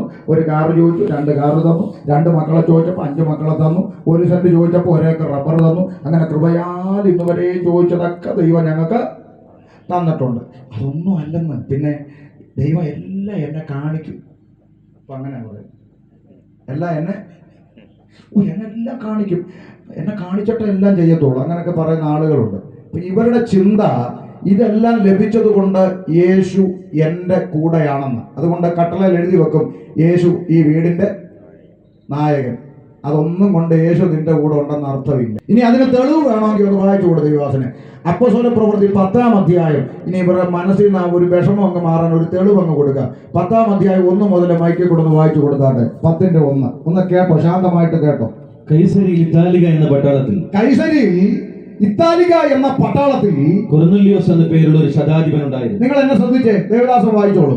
അവൻ പട്ടാളക്കാരനായ അധികാരി കൊർന്നേലിയോസ്. അവനെ കുറിച്ച് പരിശുദ്ധാത്മാവ് രേഖപ്പെടുത്തിയിരിക്കുന്ന 4 യോഗ്യത കേട്ടോണം. അവൻ ഭക്തനും, പെന്തിക്കോസുകാർ പറഞ്ഞല്ലേ, പരിശുദ്ധാത്മാവ് ദൈവാത്മാവ് രേഖപ്പെടുത്തിയിരിക്കുന്ന 4 യോഗ്യത. 1, അവൻ ഭക്തൻ. പിന്നെ തന്റെ സകല ഗൃഹത്തോടും കൂടെ ദൈവത്തെ ഭയപ്പെടുന്നവരുമായി. ഭക്തൻ, ദൈവഭയമുള്ളവൻ, ജനത്തിന് വളരെ ധർമ്മം കൊടുത്തും പുണ്യപ്രവൃത്തി ചെയ്യുന്നവൻ, എപ്പോഴും ദൈവത്തോട് പ്രാർത്ഥിച്ചും പോകും. എപ്പോഴും പ്രാർത്ഥിക്കുന്നവൻ. നമുക്ക് പോലും ഇല്ലാത്ത ക്വാളിറ്റിയാണ്, എപ്പോഴും പ്രാർത്ഥിക്കുന്നവൻ. ഇനി അടുത്തത്, അവൻ പകൽ ഏകദേശം 9 മണി നേരത്തെ ഒരു പ്രാർത്ഥനയിൽ ഒരു ദൈവദൂതൻ തന്റെ അടുക്കൽ അകത്ത് വരുന്നത്, ഒരു ദർശനത്തിൽ ഒരു ദൈവദൂതൻ തന്റെ അടുക്കൽ അകത്ത് വരുന്നത് സ്പഷ്ടമായി കണ്ടു. അർത്ഥാൽ ദർശനം കണ്ടു. നിൽക്കട്ടെ, അർത്ഥാൽ ദർശനം കണ്ടു. അപ്പൊ 4-1 5 ക്വാളിറ്റി ഇവനെ കുറിച്ച് പരിശുദ്ധാത്മാവ് എഴുതി വെച്ചിരിക്കുകയെന്ന് കേട്ടോണം. 5 യോഗ്യത. മനസ്സിലായോ? 1 ഭക്തൻ, 2 കുടുംബത്തോടെ ദൈവഭയമുള്ളവൻ, 3 പുണ്യപ്രവൃത്തി നന്മ പ്രവൃത്തി ചെയ്യുന്നവൻ, 4 എപ്പോഴും പ്രാർത്ഥിക്കുന്നവൻ, 5 ദർശനം കാണുന്നവൻ. വളരെ കൃത്യം 5 യോഗ്യത. എന്നിട്ട് അടുത്ത വാക്ക്, കൊർന്നേലിയോസേ എന്ന് തന്നോട് പറയുന്നതും കേട്ടു. ദൂതൻ വിളിച്ചു, കൊർന്നേലിയോസേ. അവൻ അവനെ ഉറ്റുനോക്കി ഭയപരവശനായി, എന്താകുന്നു കർത്താവേ എന്ന് ചോദിച്ചു. എന്താ കർത്താവേ എന്ന് ചോദിച്ചു. ദൂതൻ അവനോട് നിന്റെ പ്രാർത്ഥനയും ധർമ്മവും ദൈവത്തിന്റെ മുൻപിൽ എത്തിയിരിക്കും. നിന്റെ പ്രാർത്ഥനയും നിന്റെ പുണ്യപ്രവർത്തികളും എവിടെത്തി? ദൈവത്തിന്റെ മുമ്പിൽ എത്തിയിരിക്കുന്നു. ചോദ്യം, ദൈവം എവിടെ വസിക്കുന്നു? അത്യുന്നതൻ സ്വർഗത്തിൽ വസിക്കുന്നു. അപ്പൊ ഇവന്റെ പ്രാർത്ഥന, ഇവന്റെ പുണ്യപ്രവൃത്തി എവിടെ എത്തി? സ്വർഗത്തിലെത്തി. മറുപടിയായിട്ട് ആര് വന്നു? ദൂതനും വന്നു. നമ്മുടെയൊക്കെ പ്രാർത്ഥനയോ? നമ്മുടെ പ്രാർത്ഥന അന്തരീക്ഷ മണ്ഡലത്തിൽ മേഘത്തിൽ ശത്രുവായവൻ തടഞ്ഞു വെക്കുന്നു. നമ്മൾ പൗരുഷനി കാണുന്ന പ്രവാചകനെ വിളിച്ച് വെട്ടി കണ്ടിച്ച് ഫലിച്ചിട്ട് അവിടെ എത്തിക്കുന്നതാണ് നമ്മൾ പറയും. അവന്റെ പ്രാർത്ഥന എവിടെ എത്തി? സ്വർഗത്തിലെത്തി. മറുപടിയായിട്ട് ആര് വന്നു? ദൂതനും വന്നു. കേട്ടോ, ദൂതനും വന്നു. അടുത്ത വാക്ക് ഗൗരവത്തോടെ കേട്ടെ. ഇപ്പോൾ യോപ്പയിലേക്ക് ആളയച്ചു. ഇപ്പോൾ യോപ്പയിലേക്ക് ആളയച്ച് പത്രോസ് എന്ന മറുപേരുള്ള ശീമോനെ വരുത്തുക. അവൻ തോൽക്കുലനായ ശിമോൻ എന്നൊരുവനോട് കൂടെ പാർക്കുന്നു. മതി, നിൽക്കട്ടെ. ഇനി എന്നെ ശ്രദ്ധിച്ചേ. ദൂതൻ പട്ടാളക്കാരനോട് കൊർന്നേലിയോസേ, നിന്റെ പ്രാർത്ഥന, നിന്റെ പുണ്യപ്രവൃത്തിയൊക്കെ അങ്ങ് ദൈവത്തിന്റെ സന്നിധിയിൽ സ്വർഗത്തിലെത്തി. പിന്നെ അതുകൊണ്ടൊരു കാര്യം ചെയ്യണം. എന്താ? തോൽക്കൊല്ലനായ ശീമോന്റെ വീട്ടിലെ പത്രോസ് എന്ന് മറുപടിയുള്ള ഒരു ഉപദേശിയുണ്ട്. ആ ഉപദേശം വീട്ടിലോട്ടൊന്ന് വിളിപ്പിക്കണമെന്ന് നിങ്ങളൊന്ന് ശ്രദ്ധിച്ചേ. ഈ പട്ടാളക്കാരൻ അധികാരിക്ക് അവിടെ വെച്ച് വേണമെങ്കിൽ ദൂതനോടൊന്ന് പിണങ്ങാം. ഞാൻ ഭക്തനല്ലേ? അതെ. കുടുംബമായിട്ട് ഞങ്ങൾ ദൈവത്തെ ഭയപ്പെടുന്നില്ലേ? അതെ. ഞങ്ങൾ പുണ്യപ്രവൃത്തിയൊക്കെ ചെയ്യുന്നവരല്ലേ? അതെ. എപ്പോഴും പ്രാർത്ഥിക്കുന്നില്ലേ? അതെ. പോരാത്തതിന് ദർശനം കാണാനുള്ള കൃപയും തന്നില്ലേ? തന്നു. എൻ്റെ പ്രാർത്ഥനയും എൻ്റെ പുണ്യപ്രവൃത്തിയും എല്ലാം സ്വർഗത്തിലെത്തിയില്ലേ? എത്തി. മറുപടിയായിട്ട് ദൂതനും വന്നില്ലേ? വന്നു. ഇനി ഞാൻ എന്തിനാ ഈ പണ്ടങ്ങാണ്ട് മീൻ പിടിച്ചോണ്ട് നടന്ന ആളല്ലേ ഈ പത്രോസ് എന്ന് പറഞ്ഞ? ഇപ്പോഴെങ്ങാണ്ടല്ലേ ഈ വെള്ള രൂപയൊക്കെ ഇട്ട് കൊട്ടാൻ ഇറങ്ങിയ? അപ്പൊ പണ്ട് മീൻ പിടിച്ചോണ്ട് നടന്ന പുള്ളിയാ ആ പുള്ളി. ഈ ഉപദേശിമാരെയൊക്കെ ഞാൻ എൻ്റെ വീട്ടിൽ കേട്ടേണ്ട കാര്യം എന്താ ചോദിച്ചൂടെ? ഓൾറെഡി ഞാൻ ഭക്തൻ, ഓൾറെഡി ദൈവഭയമുള്ളവൻ, ഓൾറെഡി പുണ്യപ്രവൃത്തി ചെയ്യുന്നവൻ, ഓൾറെഡി എപ്പോഴും പ്രാർത്ഥിക്കുന്നവൻ. എൻ്റെ പ്രാർത്ഥന, എൻ്റെ പുണ്യപ്രവൃത്തിയും സ്വർഗത്തിലെത്തി. മറുപടിയായിട്ട് ദൂതം വന്നു. ഇനി ഞാൻ എന്തിനീ ഉപദേശിമാരെ എൻ്റെ വീട്ടിൽ കയറ്റണമെന്ന് ചോദിച്ചാൽ ഉത്തരം, കൊർന്നേലിയോസേ, പൊന്നുമോനെ, നിന്റെ പ്രാർത്ഥനയും നിന്റെ പുണ്യപ്രവൃത്തി എല്ലാം എവിടെ എത്തി? സ്വർഗത്തിലെത്തി. പക്ഷെ ഒരു വിഷമമുണ്ട്. എന്താ? നീ അവിടെ എത്തത്തില്ല. മനസ്സിലായോ? നിന്റെ പ്രാർത്ഥനയും പുണ്യപ്രവൃത്തിയൊക്കെ അങ്ങ് എത്തി. അതുകൊണ്ട് ദൈവത്തിനൊരു സങ്കടം, നീയും അവിടെ എത്തണം. ഇന്ന് രാത്രി കൂടല്ലൂർ പരിസരത്ത് ഭക്തരായ ആളുകൾ ഉണ്ടാകാൻ സമ്മതിക്കുന്നു, ദൈവഭയമുള്ള ആളുകൾ ഉണ്ടാകാൻ സമ്മതിക്കുന്നു, പുണ്യപ്രവൃത്തി ചെയ്യുന്ന ആളുകൾ ഉണ്ടാകാൻ സമ്മതിക്കുന്നു, എപ്പോഴും പ്രാർത്ഥിക്കുന്ന ഞങ്ങളെക്കാൾ പ്രാർത്ഥിക്കുന്നവരുണ്ടാകാൻ സമ്മതിക്കുന്നു. നിങ്ങൾ ചിലപ്പോൾ ദർശനം കാണുന്നവരായിരിക്കാൻ സമ്മതിക്കുന്നു. അതുകൊണ്ട് ഇന്ന് രാത്രി ഒരു കാര്യം പറയാം. ഇത്രയും നല്ല ക്വാളിറ്റിയുള്ള, ഇത്രയും നല്ല മനസ്സുള്ള നിങ്ങൾ ആരും നരകത്തിൽ പോകരുതെന്ന് ദൈവം ആഗ്രഹിക്കുന്നത് കൊണ്ട് സുവിശേഷം നിങ്ങളുടെ കാതിലെത്തിക്കുക. പത്രോസിനെ വിളിച്ചു വീട്ടിൽ കൊണ്ടുവന്ന് പ്രസംഗിപ്പിച്ചു.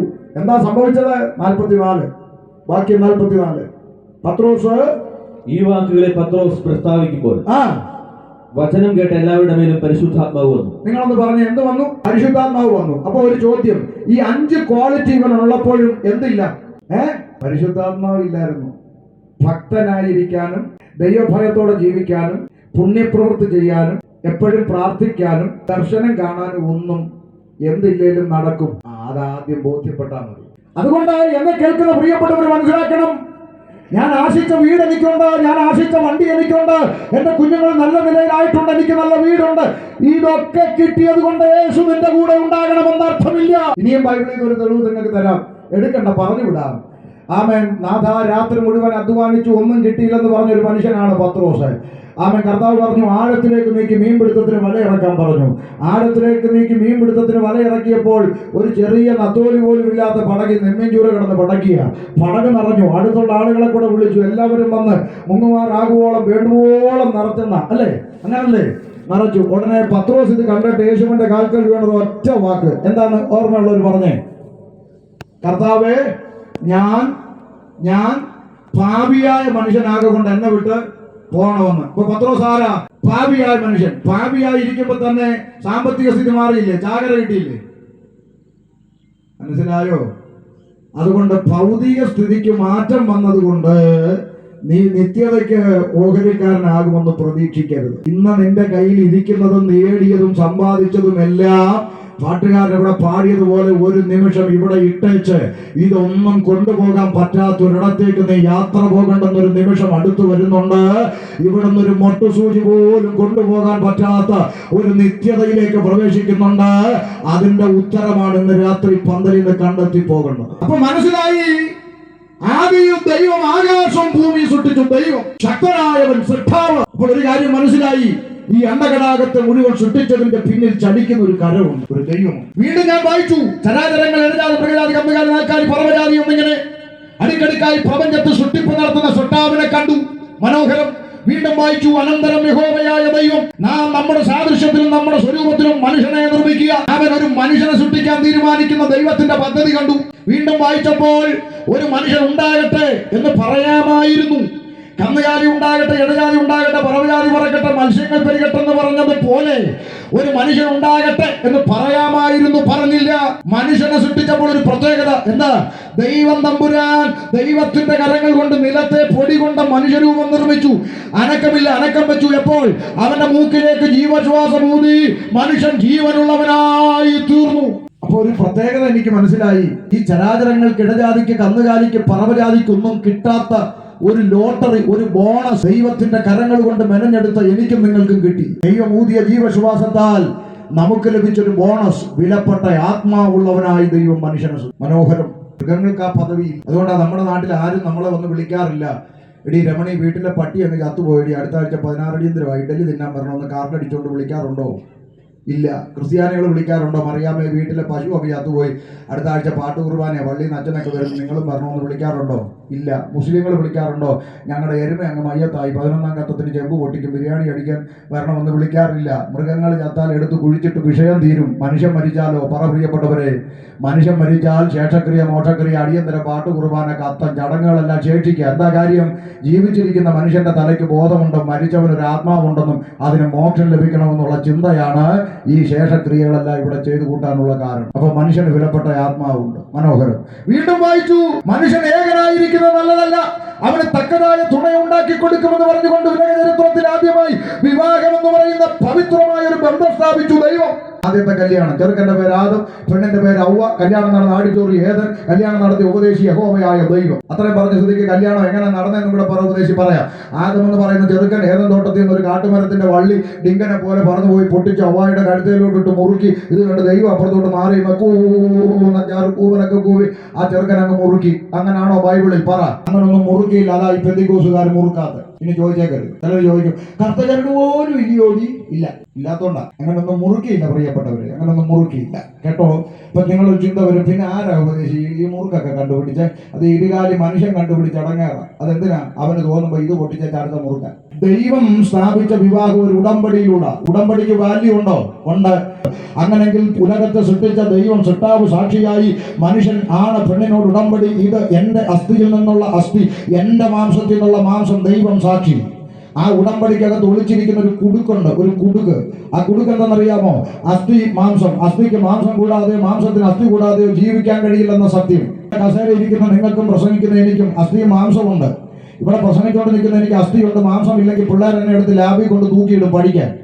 ഇനി മാംസമുണ്ട്, അസ്ഥി ഇല്ലെങ്കിൽ ഞാൻ എഴുന്നേറ്റ് ഇങ്ങനെ നിവർന്ന് നിൽക്കത്തില്ല, മാവ് കഴിച്ചിട്ടിരിക്കുന്നവർ അവിടെ കിടക്കത്തേ ഉള്ളൂ. ഇപ്പൊ ചുരുക്കി പറഞ്ഞ അസ്ഥി മാംസം ഉണ്ടെങ്കിൽ ഞാൻ ഇങ്ങനെ നിൽക്കുന്നു, നിങ്ങൾ ഇങ്ങനെ ഇരിക്കുന്നു. ശരിയാണോ? ശരി. അപ്പോൾ തന്നെ എന്റെ അസ്ഥി മാംസം തമ്മിൽ വേർപെടുന്ന ഒരു ദിവസം വരത്തില്ലേ? പറ, വേഗം പറ. വരുമോ? വരും. ഷമീർ കൊല്ലം മരിച്ച് പെട്ടിക്കകത്ത് കയറി ഇതുപോലെ പന്തലിട്ട് കൊണ്ട് കിടത്തി നിങ്ങളെല്ലാം വന്നിങ്ങനെ, നിങ്ങളെല്ലാം വരുമോ? എല്ലാവരും വരണം. ഇപ്പോഴേ ക്ഷണിച്ചിരിക്കുന്നു, ചത്തട്ട് ക്ഷണിക്കാൻ പറ്റത്തില്ല. അപ്പോൾ ഇപ്പോഴേ ക്ഷണിച്ചിരിക്കുന്നത് എല്ലാവരും വരണം. അപ്പൊ നിങ്ങളെല്ലാം വന്നുകൂടി ഇങ്ങനെ വന്നിരുന്ന് ഞാൻ പെട്ടിക്കകത്ത് കൂടി കിടക്കുന്നു, ഞാനൊന്നും അറിയുന്നില്ല, എന്റെ നെഞ്ചത്തൊരിതൊക്കെ കൊണ്ടുവച്ച് ഞാൻ അവിടെ ഇങ്ങനെ കിടക്കുന്നു. ഉപദേശിമാർ ഇതുപോലെ കസേരയൊക്കെ ഇട്ട് പുറകെ വന്നിരിക്കും. പിന്നെ കുറച്ചൊക്കെ ഇവരെന്നെ കുറിച്ച് അങ്ങ് തള്ളും. ഈ കാലഘട്ടത്തിന്റെ പോരാളി, നിങ്ങൾ സഹിച്ചോണം. ഇവരൊത്തിരി എന്നെ കുറിച്ച് തള്ളിയൊക്കെ മാറിക്കും. പിന്നെ ഒരു കാര്യം കൂടെ ഞാൻ ചേർത്ത് പറയാം. ജീവിച്ചിരിക്കുമ്പോൾ വെക്കാവുന്ന ഭാരം മൊത്തം എനിക്കിട്ട് വെച്ചേച്ച് ജാകുമ്പോൾ തള്ളാൻ ഒരു തരം വരികയും ചെയ്യും. അല്ലയോ? അതും ചേർത്ത് പറയണമല്ലോ. കാര്യം ഒരു നല്ല വാക്ക് പറയുന്നത് എപ്പോൾ പറയണം? പറ. ജീവിച്ചിരിക്കാൻ ദൈവദാസനെ നന്നായിട്ടുണ്ട്, ദൈവം അനുഗ്രഹിക്കട്ടെ, പ്രാർത്ഥിച്ചോളാം. അപ്പൊ നമുക്കൊരു മനസ്സിനൊരു സന്തോഷം, മുമ്പോട്ട് പോകാനൊരു ഊർജ്ജം. ഇല്ലയോ? ജീവിച്ചിരിക്കുമ്പോൾ വെക്കാവുന്ന ആപ്പ് മൊത്തം വെച്ചേച്ച് ജാകുമ്പോൾ തള്ളാൻ പറയണോ? വേണ്ട. അപ്പൊ ചുരുക്കി പറഞ്ഞാൽ അങ്ങനെ പെട്ടിക്കകത്ത് കൊണ്ടുവച്ച് എന്നെ പൊക്കിയെടുത്ത് കല്ലറയ്ക്കകത്ത് കൊണ്ടുവച്ച് മണ്ണ് വിട്ട് നിങ്ങളൊക്കെ കടന്ന് ഉഴുന്ന ഉടൻ ചായയൊക്കെ കുടിച്ച് നിങ്ങളുടെ വഴിക്ക് പോയി മണിക്കൂറുകൾ പിന്നിട്ട് കഴിയുമ്പോൾ എന്റെ അസ്ഥിയും മാംസം എല്ലാം പയ്യെ വേർപെട്ട് മണ്ണിൽ അലിഞ്ഞു ചേരുന്നത് മരണമെന്ന് പറയുന്ന ഒരു പ്രോസസ്സിലൂടെയാണെങ്കിൽ ഇന്ന് രാത്രി ഇതിന്റെ അകത്തിരിക്കുന്നവരും പുറത്ത് കേൾക്കുന്നവരും ഗൗരവമായി അറിയണം. ദൈവം ഭൂമിയിൽ സ്ഥാപിച്ച വിവാഹത്തിന്റെ പ്രത്യേകത അത് മരണത്താലല്ലാതെ വേർപിരിച്ചു കളയാൻ കഴിയാത്ത പവിത്രമായ ബന്ധമാണ് ഭൂമിയിൽ ദൈവം സ്ഥാപിച്ച വിവാഹം. അതുകൊണ്ട് തന്നെ വേദപുസ്തകം ചുമക്കുന്ന, പഠിക്കുന്ന, ശുശ്രൂഷിക്കുന്ന ഏതൊരുത്തരും മനസ്സിലാക്കണം, കുടുംബ ജീവിതത്തിന് വളരെ പ്രാധാന്യമുണ്ട്, വളരെ ഗൗരവമുണ്ട്. മനസ്സിലാകുന്നുണ്ടോ? അങ്ങനെ ദൈവം ഭൂമിയിൽ സ്ഥാപിച്ചു വിവാഹം. അല്ല നാട്ടുകാർ പറയുന്ന പോലെ അടിച്ച് കളയടി അവൻ അല്ലെങ്കിൽ വേറെ ഒരുത്തൻ. ആ പണിയൊന്നും ഇവിടെ നടക്കത്തില്ല. ഇത് മരണത്താലല്ലാതെ വേർപിരിക്കാൻ പാടില്ല. ഗൗരവമുള്ള വിഷയമാണ് കുടുംബജീവിതം.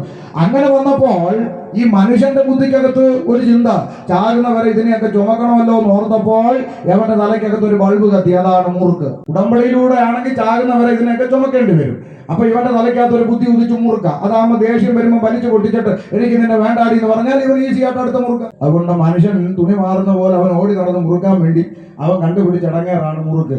ദൈവം സ്ഥാപിച്ചത് മുറുക്കിയല്ല, ഉടമ്പടിയിലൂടെ. അതുകൊണ്ടാണ് 10:45 പൊരുത്തം എന്ന് പറഞ്ഞത് അടിച്ചു പിരിഞ്ഞു പോകുമ്പോൾ ഒരു താലിച്ചരുടെ ബന്ധം പോലും ഇല്ലാത്ത ദൈവ കുഞ്ഞുങ്ങൾ സമാധാനത്തോടെ സ്വസ്ഥതയോടെ ജീവിക്കുവാൻ കാരണം അത് ദൈവത്താൽ യോജിക്കപ്പെട്ട ബന്ധമായതുകൊണ്ടാണ്. ഭൗതികമായ മെറ്റീരിയൽ കൊണ്ടല്ല ദൈവം മനുഷ്യനെ യോജിപ്പിച്ചത്. കല്യാണമല്ലെന്ന് അറിയാവുന്നത് കൊണ്ട് അവിടുന്ന് വിടുന്നു. അപ്പോൾ സന്തോഷത്തോടെ അവർ ദൈവത്തെ ആരാധിച്ചുകൊണ്ട് മുന്നോട്ട് പോകുന്നു. ഇതാണ് വേദപുസ്തകത്തിലെ കാതലായ 1-ാം ഘട്ടം. എന്തെങ്കിലും പ്രശ്നമുണ്ടോ? ഞാൻ ഇത്രയും പ്രസംഗിച്ച് കേട്ടിട്ട് നാട്ടുകാർക്ക് ബുദ്ധിമുട്ടുള്ള വല്ലതും ഉണ്ടോ ഇതിനകത്ത്? ഒന്നുമില്ല, ഒരു ദോഷവുമില്ല. ആകെ കൂടെ ഒരു ദൈവം, യഹോവയായ ദൈവം. ആകെ കൂടെ 2 മനുഷ്യൻ, ആദം ഹവ്വ. വേറെ പ്രശ്നങ്ങളൊന്നുമില്ല. മനുഷ്യന്മാർ തമ്മിൽ അടിയില്ല, കാരണം വേറെ മനുഷ്യരില്ല. ദൈവങ്ങൾ തമ്മിൽ അടിയില്ല, കാരണം വേറെ ഇല്ല. അങ്ങനെ സന്തോഷത്തോടെ മുന്നോട്ട് പോയ 1-ാം ഘട്ടം. പിന്നെ എവിടെയാണ് പ്രശ്നത്തിന്റെ തുടക്കം? ഇന്ന് രാത്രി കാതലായ 2-ാം ഘട്ടം പറഞ്ഞ് അവസാനിപ്പിക്കാം. ശ്രദ്ധിച്ചോ, ബാക്കി നാളെ. കാതലായ 2-ാം ഘട്ടം എന്താണ്? സുട്ടാവായ ദൈവത്തിൽ നിന്ന് സുട്ടിയായ മനുഷ്യനെ അകറ്റിക്കളയുവാൻ ഇടയ്ക്ക് രംഗപ്രവേശനം ചെയ്യുന്ന ഒരു വില്ലനെ കണ്ടു. ലോകം അറിയേണ്ട ഒരു സത്യം, മനുഷ്യരെ ദൈവത്തിൽ നിന്ന് അകറ്റിക്കളയുന്ന വില്ലൻ ആരാണവൻ? പിശാച്, ഇബ്ലീസ്, ശൈത്താൻ, സാത്താൻ എന്നിങ്ങനെ മനുഷ്യൻ വിവിധ പേരുകളിൽ സംബോധന ചെയ്യുന്ന ഒരുത്തൻ. അവനാണ് വില്ലൻ, അവനാണ് പിശാച്. ഈ പിശാച് എന്ന് പറഞ്ഞാൽ ചില ആളുകളുടെ ചിന്ത എന്താ?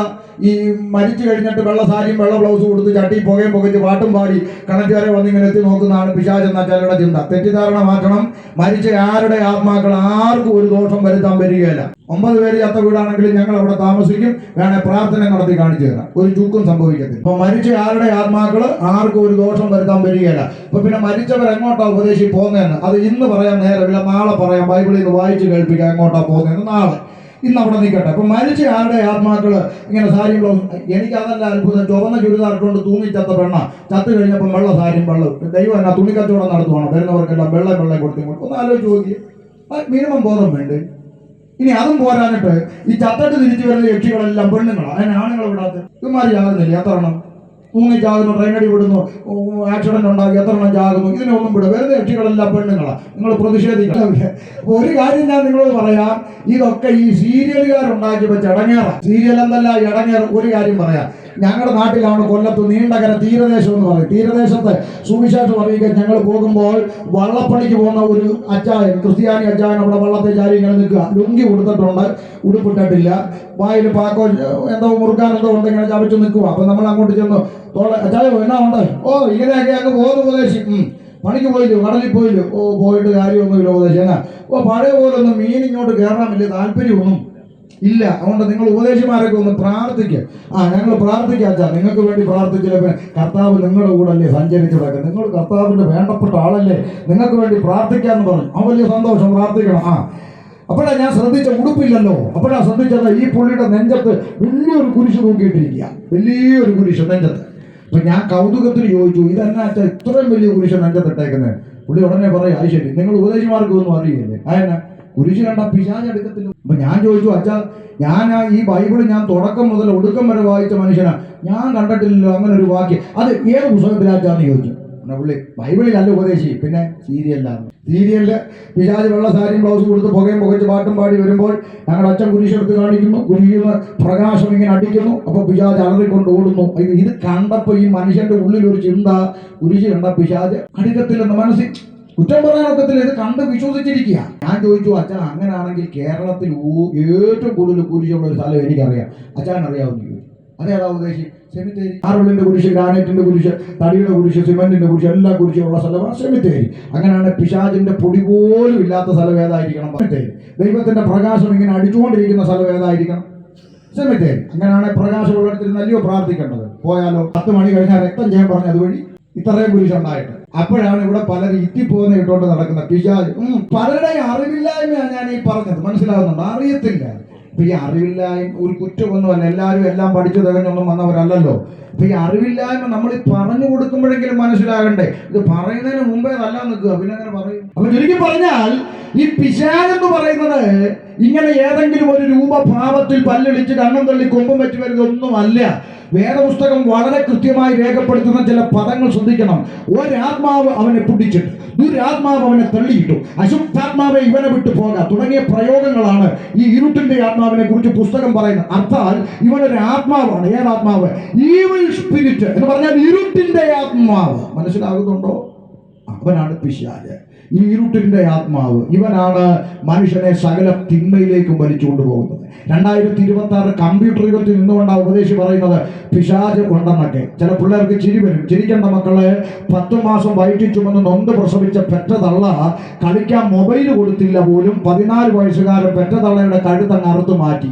ഏതെങ്കിലും ഈശ്വരന്റെ ആത്മാവാണ് ജയിച്ചതെന്ന് അരിയാഹാരം കഴിക്കുന്നവൻ പറയുമോ? ഇതെല്ലാം വാർത്തയാണ് നമ്മുടെ കൺമുമ്പിൽ വെളിപ്പെട്ടുകൊണ്ടിരിക്കുന്നത്. ആകാശത്തോട് ഒരു പരുന്ത് വട്ടമിട്ട് പറന്ന് താഴ്ന്നു പറക്കുമ്പോൾ ഭൂമിയിലിരിക്കുന്ന കോഴിയമ്മ ചെയ്യുന്ന എന്താ? ഉടനെ ചിറക് പിരിച്ചു കുഞ്ഞുമക്കളെല്ലാം അതിൻ്റെ അകത്ത് കയറ്റി കുഞ്ഞുങ്ങളെ സംരക്ഷിക്കുന്ന ഒരു അമ്മ മനസ്സ് കോഴിയമ്മയിൽ കാണുമ്പോൾ മനുഷ്യനെ നോക്ക്. കാമുകനോടൊപ്പം ജീവിക്കാൻ 10 മാസം നൊന്ത് പ്രസവിച്ച ചോര കുഞ്ഞിനെ തീരദേശത്തിന്റെ കടൽ ഭിത്തിയിൽ എറിഞ്ഞു കൊന്ന അമ്മ കേരളത്തിൽ. കോഴിയമ്മയല്ലേ നല്ലത്? മിണ്ടാപ്രാണിയായ കോഴിയമ്മ മുട്ടയിടും. ഉടനെ കൂകി വിളിക്കും. ഉടനെ അമ്മ പറയും, എടി കോഴി കൂന്നടി മോളെ, കൂട്ടിപ്പോയി നോക്കടി മുട്ടയിട്ടൊന്ന്. കാരണം കോഴിയമ്മ ഒരു സിഗ്നൽ കൊടുത്തു. ശരിയല്ലേ? പക്ഷെ നിങ്ങൾ അറിഞ്ഞോ, ഈ അടുത്ത കാലത്ത് കേരളത്തിൽ ഒരു അമ്മ KSRTC ബസിന്റെ പുറകിലത്തെ സീറ്റ് മുട്ടയിട്ട് വെച്ച് ഞാനൊന്നും അറിഞ്ഞില്ല എന്ന് പറഞ്ഞ് ഇറങ്ങി അങ്ങ് പോയി. ഊകിയതുമില്ല, വിളിച്ചതുമില്ല, ആരും തൊട്ട് അറിഞ്ഞതുമില്ല. മുട്ട ഇപ്പൊ അമ്മ തൊട്ടിൽ വളരുന്നു. കോഴിയമ്മയല്ലേ നല്ലത്? മനസ്സിലാകുന്നുണ്ടോ? നമ്മുടെ കൺമുമ്പിൽ ഓരോ ദിവസവും വെളിപ്പെടുക. ഇന്റർനെറ്റ് മേപ്പോട്ട്, സയൻസ് മേപ്പോട്ട്, ടെക്നോളജി മേപ്പോട്ട്, ശാസ്ത്രം മേപ്പോട്ട്, കണ്ടുപിടുത്തം മേപ്പോട്ട്, സകലതും മേപ്പോട്ട്. ഇരുകാലി മനുഷ്യന്റെ ധാർമ്മികത മാത്രം കീപ്പോട്ട്. എന്തുകൊണ്ട് സംഭവിക്കുന്നു? ചിന്തിക്കണം. തലച്ചോറുള്ളവൻ ചിന്തിക്കണം. പണ്ട് കാലത്ത് സ്വന്തം പെൺകുഞ്ഞുങ്ങളെ വെറുതെ വിടുവായിരുന്നു. എന്റെ മോളാണെന്നൊരു കരുണ. ഇന്ന് അതുപോലും ഇല്ല. ഇന്ന് സ്വന്തം പെൺമക്കളെ പോലും വെറുതെ വിടാത്ത ചെകുത്താന്മാരായി ഇരുകാലി മനുഷ്യൻ നമുക്ക് ചുറ്റും പറക്കുക. മനുഷ്യന്റെ അകത്ത് ഹൃദയക്കൂടിനകത്ത് കുടിയേറി അവനെ സകല തിന്മയിലേക്ക് വലിച്ചുകൊണ്ട് പോകുന്ന ഈ ഇരുട്ടിന്റെ ആത്മാവ് അവനാണ് ഈവിൾ സ്പിരിറ്റ്. അവനാണ് പിശാച്. ഈ ദൈവത്തിൽ നിന്ന് മനുഷ്യനെ അകറ്റി കളയുവാൻ രംഗപ്രവേശനം ചെയ്ത ഇരുട്ടിന്റെ ആത്മാവ്. എന്താണ് അവന്റെ ലക്ഷ്യം? ഇന്ന് രാത്രി കണ്ണു തുറന്ന് കേട്ടോണം.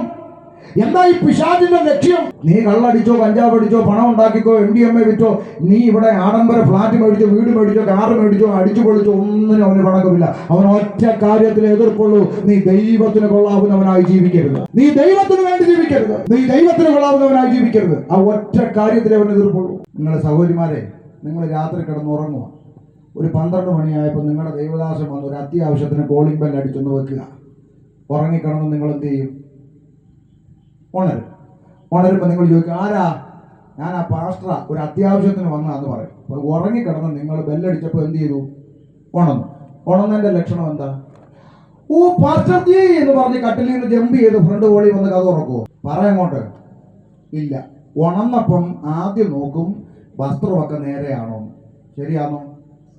എന്നിട്ട് കണ്ണാടി പോയി നോക്കും കൊമ്പ് തുമ്പിക്കൈ വല്ലതും ഇരിപ്പുണ്ടോ, ശരിയാണോ? എന്നിട്ട് നേരെ നോക്കും മുടിയൊക്കെ കച്ചിത്തുറു പോലെ ഇരിക്കുവാണെങ്കിൽ ഒരു ഷാൾ എടുത്ത് അതങ്ങോട്ട് വെച്ച് ഒതുക്കി ഒന്ന് ക്രമീകരണം പ്രാപിച്ചേച്ച് വന്ന് കതവ് തുറക്കും. ശരിയാണോ? ആണോ? ഉണർവിന്റെ ലക്ഷണം ജമ്പിങ് അല്ല. ഉണർവിന്റെ ലക്ഷണം ക്രമീകരണമാണ്. സാക്ഷാൽ ദൈവമായ യേശുക്രിസ്തുവിന്റെ മുമ്പിൽ വന്ന് വെല്ലുവിളിച്ചു. ആര്? പിശാച്. 3 കാര്യം പറഞ്ഞു. വേഗം പറഞ്ഞു. 3 കാര്യം. Sunday class. നീ ദൈവപുത്രനാണെങ്കിൽ ഈ കല്ല് അപ്പമാകാൻ കൽപ്പിക്കുക. 1. 2. ദൈവപുത്രനാണെങ്കിൽ ഗോപുരത്തിന്റെ മുകളിൽ താഴോട്ട് ചാടുക, ദൂതന്മാര് കരങ്ങളിൽ താങ്ങിക്കൊള്ളു, ഒന്നും പറ്റത്തില്ല. 3. നീ ദൈവപുത്രനാണെങ്കിൽ എന്നെ ഒന്ന് വീണ് നമസ്കരിച്ചാൽ ഈ ലോകവും ഇതിലെ സകല അനുഗ്രഹവും ഞാൻ അങ്ങോട്ട് തരാം. പിശാച് യേശുവിന്റെ മുമ്പിൽ ഓഫർ വെക്കുക, ഈ ലോകവും ഇതിലുള്ള സകല അനുഗ്രഹവും ഞാൻ തരാമെന്ന്. പിടികിട്ടിയോ? ഇനി നിങ്ങളോടൊരു ചോദ്യം. പിശാച് യേശുവിനോട് ആവശ്യപ്പെട്ട ഈ 3 കാര്യം അത്ഭുതമാണോ അല്ലയോ? പറ. നിങ്ങളുടെ ബിനോയ് പാസ്റ്റർ ഇവിടുന്ന് 5-6 കല്ലെടുത്ത് ഈ മേശപ്പുറത്തോട്ട് വെച്ചിട്ട് യേശുവിന്റെ നാമത്തിൽ അപ്പമാകാന്ന് കൽപ്പിച്ചു. ഉടനെ ആവി പറക്കുന്ന അപ്പമായിട്ട് അങ്ങ് മാറി. അത്ഭുതമാണോ അല്ലയോ? Oh what a wonderful miracle. പിന്നെ ഈ മനുഷ്യനെ ഇവിടെ കാണാൻ കിട്ടുമോ? മിറക്കിൾ അല്ലേ ചെയ്യാൻ ആവശ്യപ്പെട്ടതാരാ? പിശാച്. പിണക്കമുണ്ടോ? ഇല്ല. നിങ്ങളുടെ ഭാഷ ഇവിടുത്തെ 10 നില ഹീരാ പ്ലാസയുടെ മുകളിൽ കയറിയിട്ട് യേശുവിന്റെ നാമത്തിൽ ഞാനിതാ ചാടുന്നു, താഴെ വന്നു നിന്നു, ഒന്നും പറ്റിയില്ല. അത്ഭുതമാണോ അല്ലയോ? ചെയ്യാൻ ആവശ്യപ്പെട്ട ആരാ? പിണക്കമുണ്ടോ പുള്ളിക്ക്? ഇനി നിങ്ങളുടെ പാസ്റ്റർ ഇവിടെ പോയി 25 കോടി ഓണം പമ്പർ എടുക്കുക, എന്നിട്ട് ഇവിടെ ഏതെങ്കിലും ഒരു വിഗ്രഹത്തിന് മുമ്പിൽ ചെന്നേച്ച് യേശുവിന്റെ പുറകെ നടന്ന് മടുത്തു, ഒരു രക്ഷയില്ല, സൈക്കിൾ പോലും മേടിക്കാൻ പറ്റുന്നത്, നീയെങ്കിലും ഒന്ന് സഹായിക്കുമെന്ന് പറഞ്ഞ് ഒന്ന് വീണ് നമസ്കരിച്ചു. ഇൻസ്റ്റന്റ് വിടുതൽ. 2:30 റിസൾട്ട് വന്നപ്പോൾ 25 കോടി. ചെയ്യാൻ പറഞ്ഞ ആരാ? പുള്ളിക്ക് വണക്കമുണ്ടോ? എന്നാ കർത്താവ് ഇതിനെ എങ്ങനെ പ്രതിരോധിച്ചെന്ന് പഠിച്ചിട്ടുണ്ടോ? ലാസറിന്റെ കല്ലറയ്ക്കിൽ നിന്ന് യേശുക്രിസ്തു നെടുവേർപ്പെട്ടുകൊണ്ട്, പിതാവേ നീ എന്റെ പ്രാർത്ഥന എപ്പോഴും കേൾക്കുന്നുണ്ട്, ഞാൻ നിന്നെ സ്തുതിക്കുന്നു, ലാസറെ പുറത്തു വരിക എന്ന് പറഞ്ഞ പോലെ, ഓ പിതാവേ, ഇവൻ എന്നെ വെല്ലുവിളിക്കുന്ന കണ്ടോ, ഇപ്പോൾ തന്നെ ഞാൻ ദൈവപുത്രനാണെന്ന് വെളിപ്പെടേണ്ടതിന് ഈ കല്ല് ഇപ്പോൾ തന്നെ അപ്പമായി എല്ലാം പറഞ്ഞോ. കർത്താവ് എന്താ ചെയ്തേ? കുലുങ്ങിയില്ല. ഇവന്റെ വെല്ലുവിളിയൊന്നും അവൻ ഒരു വചനം അങ്ങോട്ട് എടുത്തു, അവന്റെ നെഞ്ചിന്റെ നേരത്തെടുത്തു. മനുഷ്യൻ അപ്പം കൊണ്ട് മാത്രമല്ല, ദൈവത്തിന്റെ വായിൽ നിന്ന് വരുന്ന സകല വചനത്താലും ജീവിക്കുന്നു. പിശാച് ഭയപ്പെടുന്ന ഒരേ ഒരു ആയുധം അത് ദൈവത്തിന്റെ വചനമാണ്. അതുകൊണ്ട് ആ ദൈവസഭയ്ക്കകത്ത് വചനത്തിന് പ്രാധാന്യം കൊടുക്കണമെന്ന് പറയും. ദൈവമക്കൾ വചനത്തിന് വേണ്ടി നിൽക്കണം. ഇരുവായുധനയുള്ള ഏത് വാളിനേക്കാളും മൂർച്ചയേറിയത്, സത്യമറ്റ മാംസങ്ങളെ വേർപിടിക്കും വരെ തുളച്ചിടുന്ന ജീവന്റെ വചനം. അപ്പോൾ ഈ ഇരുട്ടിന്റെ ആത്മാവിന് ഒറ്റ ലക്ഷ്യമേ ഉള്ളൂ. നീ ഇവിടെ നേടുന്ന ഭൗതിക നന്മകളെ തടസ്സപ്പെടുത്താൻ വരുന്നവനല്ലവൻ. നീ ദൈവത്തിന് കൊള്ളാവുന്നവനായി ജീവിക്കരുത്. നീ നിത്യതയ്ക്ക് ഓഹരിക്കാരനായി മാറരുത്. നീ ലോകത്തിന്റെ അനുഭവത്തിൽ നിന്നെ കടത്തിവിടണമെന്ന് ആശിക്കുന്നവൻ ഇരുട്ടിന്റെ ആത്മാവിന്റെ രംഗപ്രവേശനം. അവൻ ദൈവത്തിൽ നിന്ന് മനുഷ്യനെ അകറ്റിക്കളയുവാൻ ഉപായത്താൽ ചതിച്ചു എന്നാണ്. ഇനിയും കേൾക്കണം. പൗലോസ് പുതിയ നിയമസഭയ്ക്ക് ലേഖനം എഴുതിയപ്പോൾ കൊരിന്ത സഭയോട് എടുത്തു പറഞ്ഞു, എന്നാൽ സർപ്പം ഹവ്വായ ഉപായത്താൽ ചതിച്ചതുപോലെ നിങ്ങളുടെ മനസ്സ് ക്രിസ്തുവിൽ നിന്ന് അകറ്റിക്കളയുമോ എന്ന് ഞാൻ ഭയപ്പെടുന്നുണ്ട്. എന്താണ് അങ്ങനെ പറയാൻ കാരണം? പണ്ട് ഉപായവും കൊണ്ടുവന്ന ആള് പാമ്പായിരുന്നു. പക്ഷെ ഇപ്പൊ ആളങ്ങ് മാറിയെന്നേ ഉള്ളൂ, പക്ഷെ ഉപായം മാറിയിട്ടില്ല. ആമേൻ. ഈ സൃഷ്ടാവിൽ നിന്ന് സൃഷ്ടിയായ മനുഷ്യനെ അകറ്റിക്കളയുവാൻ പിശാച് അവിടെ പ്രയോഗിച്ച ഉപായം എന്താണെന്ന് നിങ്ങൾക്കറിയോ? ഒരൊറ്റ വിഷയമുള്ള ഒരൊറ്റ വിഷയം കേട്ടോ, കാതു തുറന്ന്. ജഡത്തെ സന്തോഷിപ്പിക്കുന്ന ദൂത് പറഞ്ഞു. ഒന്ന്, അവൻ പറഞ്ഞു, നിങ്ങൾ മരിക്കയില്ല നിശ്ചയം. നിങ്ങൾ മരിക്കത്തില്ലെന്ന് പറയുമ്പോൾ സന്തോഷിക്കുന്നത് നിങ്ങളുടെ ആത്മാവാണോ ജഡമാണോ? പറ. രക്ഷിക്കപ്പെട്ട ഒരുത്തന്റെ പ്രത്യാശ എന്തുവാ മാമേ? മാൻ നീർത്തോടിനായി കാക്ഷിക്കുന്ന പോലെ ദൈവമേ, എന്റെ ആത്മാവ് നിന്നോട് ഞാൻ കാക്ഷിക്കുന്നു. ഭൗമികമാകുന്ന കൂടാരമാകുന്ന ഈ ഭൗമഭവനം പൊളിയണം. കൈപ്പൊളിയല്ലാത്ത നിത്യഭവനം എനിക്കായി ഒരുക്കിയിട്ടുണ്ട്. വിട്ടുപിരിഞ്ഞ് ക്രിസ്തുവിനോട് ചേരുവാൻ ഞാൻ അത്യന്തം കാക്ഷിക്കുന്നു. അത് അത്യുത്തമം. രക്ഷിക്കപ്പെട്ടവരുടെ പ്രത്യാശ ഈ കൂടാരത്തിൽ കാലങ്ങളോളം ഇരിക്കുകയല്ല. ഈ കൂടാരം പൊളിഞ്ഞിട്ട് കൈപ്പണിയല്ലാത്ത ഭവനത്തിൽ ചെല്ലണം. അടുത്ത ദൂത് അവൻ പറഞ്ഞ എന്തുവാ? നിങ്ങളുടെ കണ്ണ് തുറക്കും. സന്തോഷിക്കുന്ന ജഡമാണോ ആത്മാവാണോ? പുസ്തകം എന്താ പറഞ്ഞത്? 2 കണ്ണുള്ളവനായി നീ നരകത്തിൽ പോകുന്നതിനേക്കാൾ നിന്റെ ഒരു കണ്ണ് പോയിക്കോട്ടെ, നീ നിത്യതയിലെത്തുന്നതാ പ്രധാനം. മനസ്സിലായോ? ഈ ജഡത്തിലുള്ള വൈകല്യത്തെ നീ മാനിക്കണ്ട. ജഡത്തിലൊരു വൈകല്യം വന്നോട്ടെ, പക്ഷെ അകത്തെ മനുഷ്യന് കേടുപറ്റാതെ വണ്ണം നീ നിത്യതയിലെത്തുന്നതാണ് ദൈവേഷ്ടമെങ്കിൽ. നിന്റെ ജഡത്തെ സന്തോഷിപ്പിക്കുന്ന ദൂതല്ല നീ ആമേൻ പറയേണ്ട ദൂത്, നിന്റെ അകത്തെ മനുഷ്യനെ നിത്യതയിലെത്തിക്കുന്ന സന്ദേശം. മൂന്നാമത്തെ ദൂത് എന്താ പറഞ്ഞത്? നിങ്ങൾ ദൈവത്തെ പോലെ ജഡത്തെ സന്തോഷിപ്പിക്കുന്ന ദൂത് പറഞ്ഞുകൊണ്ട് നിങ്ങളുടെ അടുക്കൽ വരുന്ന ഒരാത്മാവിനെയും വിശ്വസിക്കരുത്. ഒരാളെ പറ്റിച്ചു കിട്ടുന്ന ഒരു 10 രൂപ പോലും നമ്മുടെ തലമുറ അനുഭവിക്കുമെന്ന് വിശ്വസിക്കരുത് കേട്ടോ. അത് എപ്പോഴും ശ്രദ്ധിച്ചോ. ആരെയും പറ്റിച്ചു നേടുന്ന ഒരു 10 രൂപ പോലും നമ്മുടെ തലമുറ അനുഭവിക്കുമെന്ന് പ്രതീക്ഷിക്കരുത്. അതവർക്ക് നന്മയായി വരത്തില്ല. അപ്പൊ ജഡത്തെ സന്തോഷിപ്പിക്കുന്ന ദൂത് പറഞ്ഞുകൊണ്ട് ഏദൻ തോട്ടത്തിലേക്ക് രംഗപ്രവേശനം ചെയ്തപ്പോൾ ഈ സൃഷ്ടാവിൽ നിന്ന് സൃഷ്ടിയായ മനുഷ്യനെ അകറ്റുവാനുള്ള ശ്രമം തുടങ്ങി. ഇന്ന് രാത്രി കാതലായ ഒരു പോയിന്റ് ഞാൻ പറയാം. അപ്പോൾ മനുഷ്യന് സംഭവിച്ച പ്രധാനപ്പെട്ട നഷ്ടം എന്താണെന്ന് ഇന്ന് രാത്രി കൂടല്ലൂർ ദേശവും കടന്നു വന്ന ദൈവമക്കളും അറിയണമെന്നുള്ള ആശയിൽ ഒരു കാര്യം പറയാം. ഈ ആദമിനെ സൃഷ്ടിക്കപ്പെട്ടപ്പോൾ, അവരെ ഏദൻ തോട്ടത്തിൽ ആക്കി വെച്ചപ്പോൾ ഈ മനുഷ്യന് ലഭിച്ചൊരു പദവി ഉണ്ടായിരുന്നു എന്ന് ദൈവമക്കൾ തിരിച്ചറിയണം. എന്താണ് ആ പദവി? ഒന്ന് വായിച്ചു കൊടുത്ത് ദേവദാസനെ. ലൂക്കോസിന്റെ സുവിശേഷം 3-ാം അധ്യായം 38-ാമത്തെ തിരുവചന ഭാഗം ഒന്ന് മൈക്കിലൂടെ വായിച്ചു കേൾപ്പിച്ചാട്ടെ. 38 ഒന്ന് കാതു തുറന്ന് കേട്ടോണേ. മനുഷ്യൻ സൃഷ്ടിക്കപ്പെട്ടപ്പോൾ അവന് ലഭിച്ച പദവിയെ കുറിച്ച് വായിച്ചേ. കയീൻ എനോശിന്റെ മകൻ, എനോശ് ശേത്തിന്റെ മകൻ, ശേത്ത് ആദാമിന്റെ മകൻ, ആദാം ദൈവത്തിന്റെ മകൻ.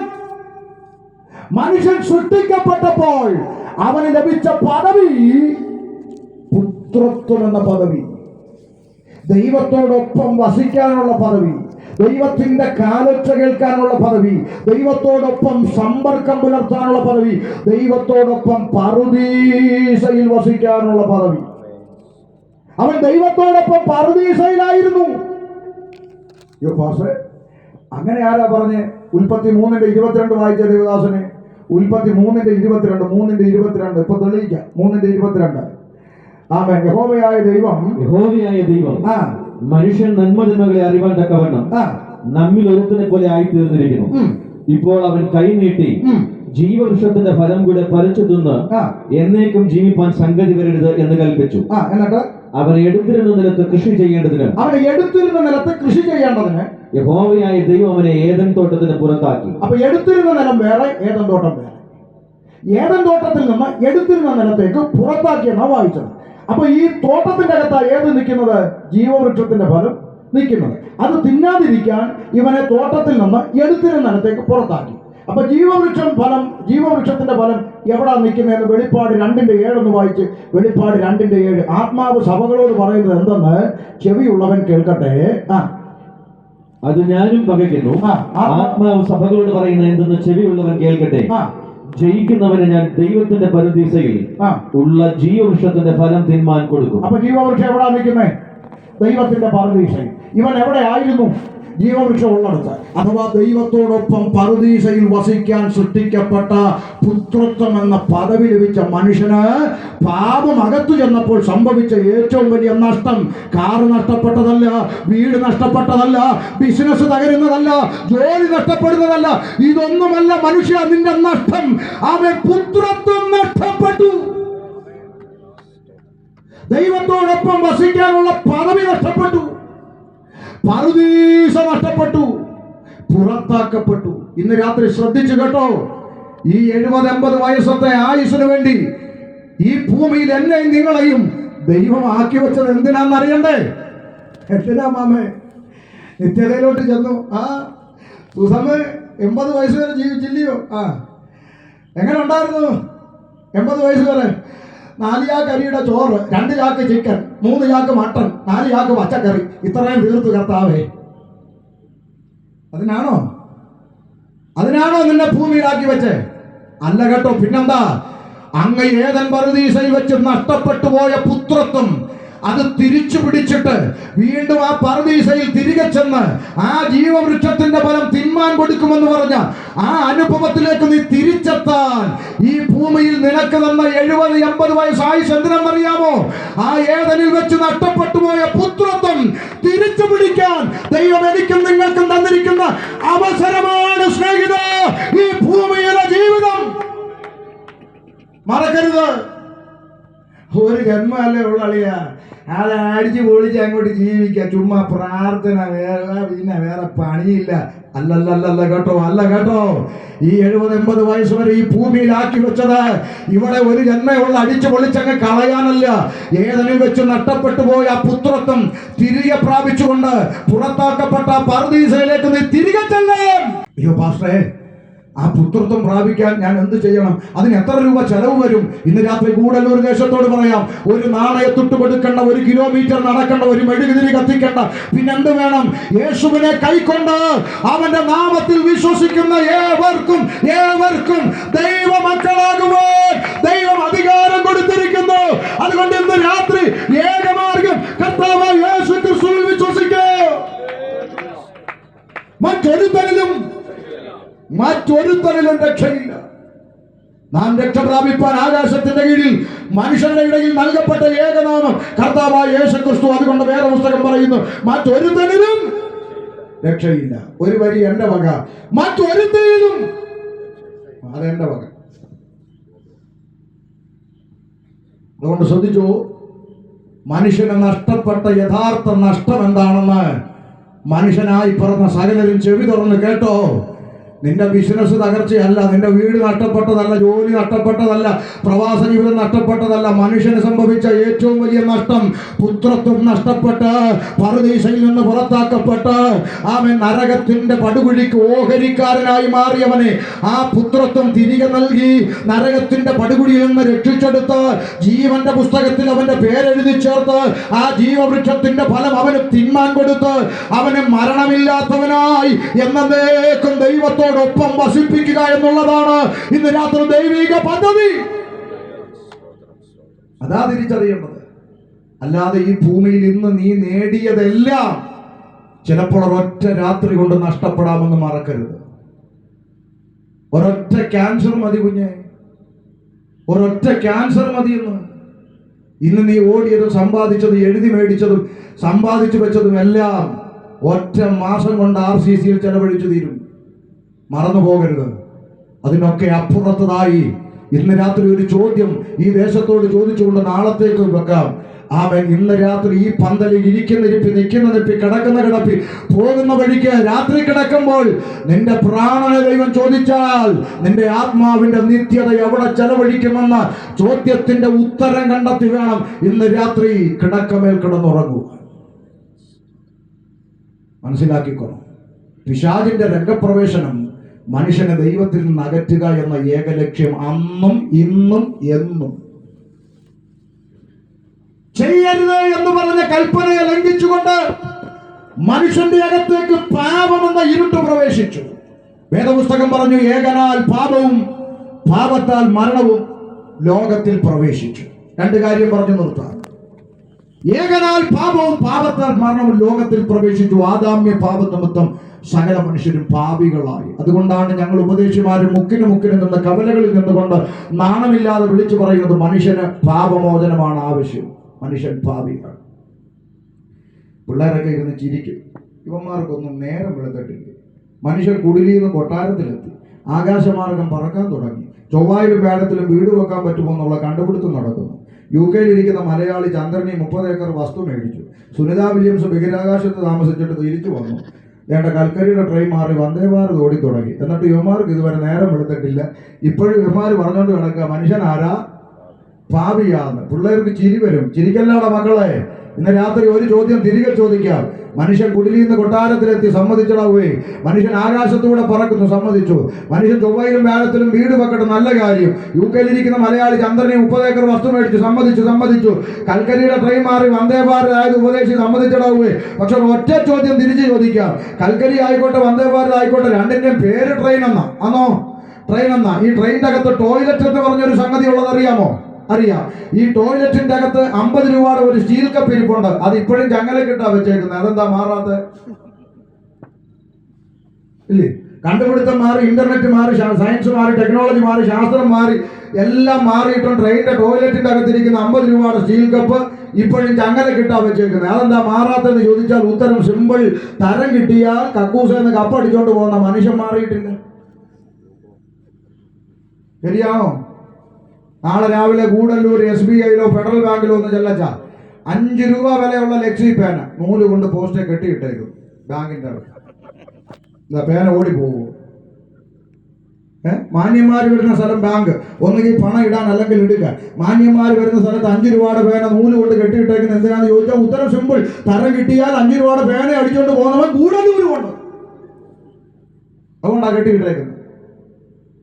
ചുരുക്കി പറഞ്ഞാൽ സകല മേഖലകളിലും മാറ്റം വന്നെങ്കിലും കാതു തുറന്നു കേട്ടോ, മാറ്റം വരാത്ത ഒരേ ഒരു മേഖല ഇരുകാലി മനുഷ്യൻ.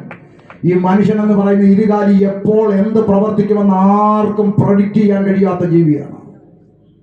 മനസ്സിലായോ? അതുകൊണ്ടാണ് വേദപുസ്തകം പറയുന്നത് മനുഷ്യൻ പാപത്തിലാണ്. ഇനിയും മനുഷ്യൻ പാപിയല്ലെന്ന് പറയുന്നവർ ആരെങ്കിലും ഈ പരിസരത്ത് തന്നെ കേൾക്കുന്നെങ്കിൽ കൂട്ടുകാരാ, ഇന്ന് രാത്രി കട അടച്ചു പോകുമ്പോൾ കടയ്ക്ക് പൂട്ടിടരുത്. നാളെ രാവിലെ അറിയാം കൂടല്ലൂർ പാപി ഉണ്ടോ ഇല്ലയോ.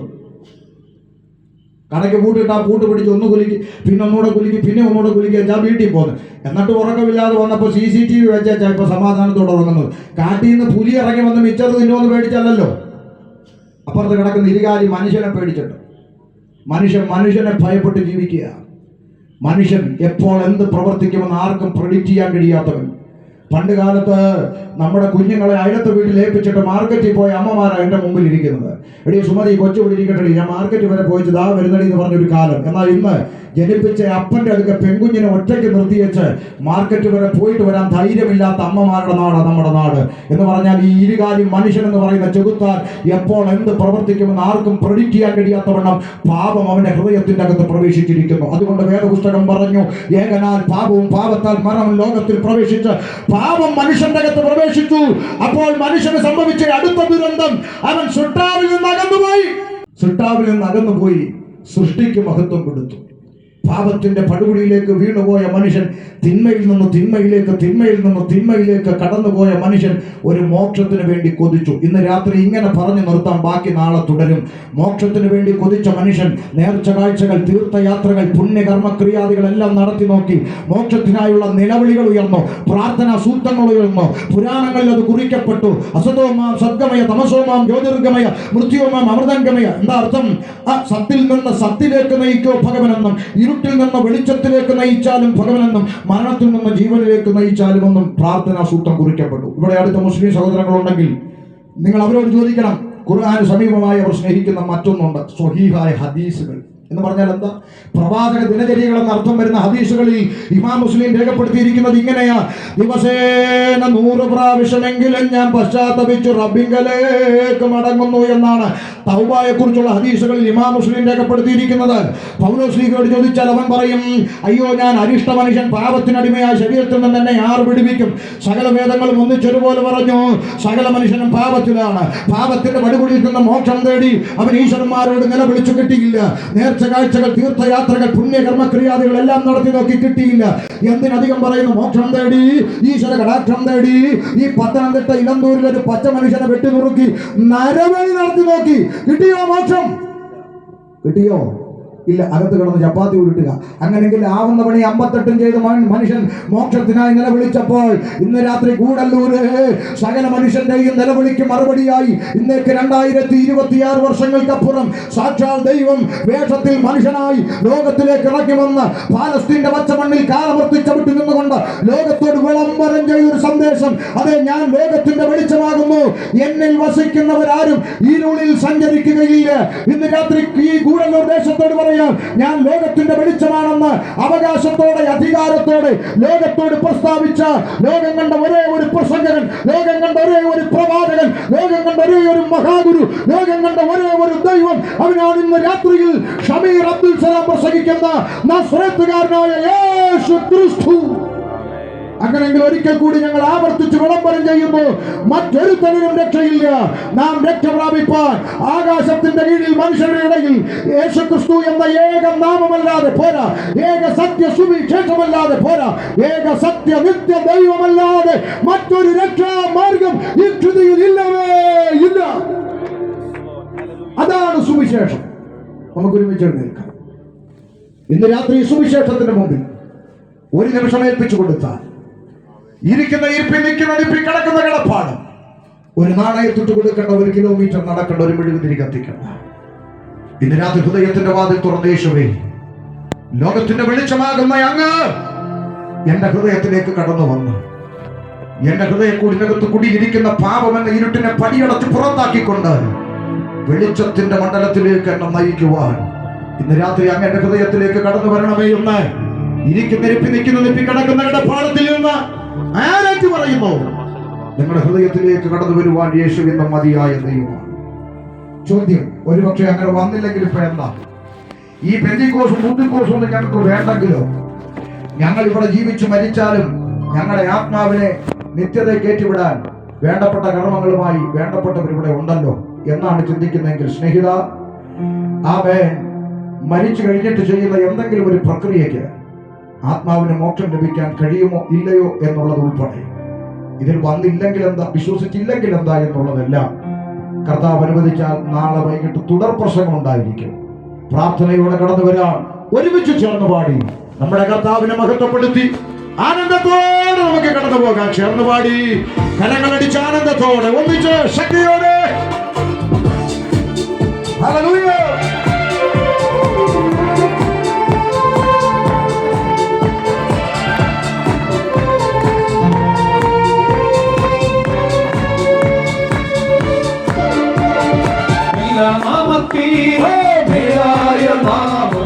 ഭക്തജനം വാഴ്ത്തും നാമം, എല്ലാ നാമത്തിലും മേലായ നാമം, ഭക്തജനം വാഴ്ത്തും നാമം.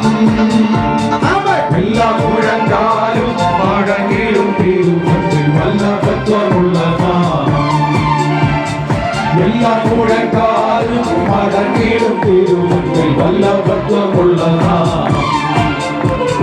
ശ്രീയേശുനാമം അതിശയനാമം, ഏഴയനിക്കുംബനാമം. ശ്രീയേശുനാമം അതിശയനാമം, ഏഴയനിക്കുംബനാമം. പാപപരിഹാരാർത്ഥം പാതകരെ പാരിടത്തിൽ വന്ന നാമം, പാപപരിഹാരാർത്ഥം പാതകരെ പാരിടത്തിൽ വന്ന നാമം. പാപമറ്റ ജീവിതത്തിൽ മാതൃകയെ കാട്ടിത്തന്ന പാവനമ പുണ്യനാമം, പാപമറ്റ ജീവിതത്തിൽ മാതൃകയെ കാട്ടിത്തന്ന പാവനമ പുണ്യനാമം. ശ്രീയേശുനാമം അതിശയനാമം, ഏഴയനിക്കുംബനാമം. ശ്രീയേശുനാമം അതിശയനാമം, ഏഴയനിക്കുംബനാമം. വാനഭൂമിയേവം ആരാധനമൊരു വാഴ്ത്തി വണങ്ങുന്നാമം, വാനഭൂമിയേവം ആരാധനമൊരു വാഴ്ത്തി വണങ്ങുന്നാമം. വാനിലും ഭൂമിയിലുമുള്ള എല്ലാ അധികാരത്തെയും ആയുധത്തെപ്പിച്ച നാമം, വാനിലും ഭൂമിയിലുമുള്ള എല്ലാ അധികാരത്തെയും ആയുധത്തെപ്പിച്ച നാമം. ശ്രീയേശുനാമം അതിശയനാമം, ഏഴയനിക്കുംബനാമം. ശ്രീയേശുനാമം അതിശയനാമം, ഏഴയനിക്കുംബനാമം. ശ്രീയേശുനാമം അതിശയനാമം, ഏഴയനിക്കുംബനാമം. ഏഴയനിക്കുംബനാമം, ഏഴയനിക്കുംബനാമം, ഏഴയനിക്കുംബനാമം.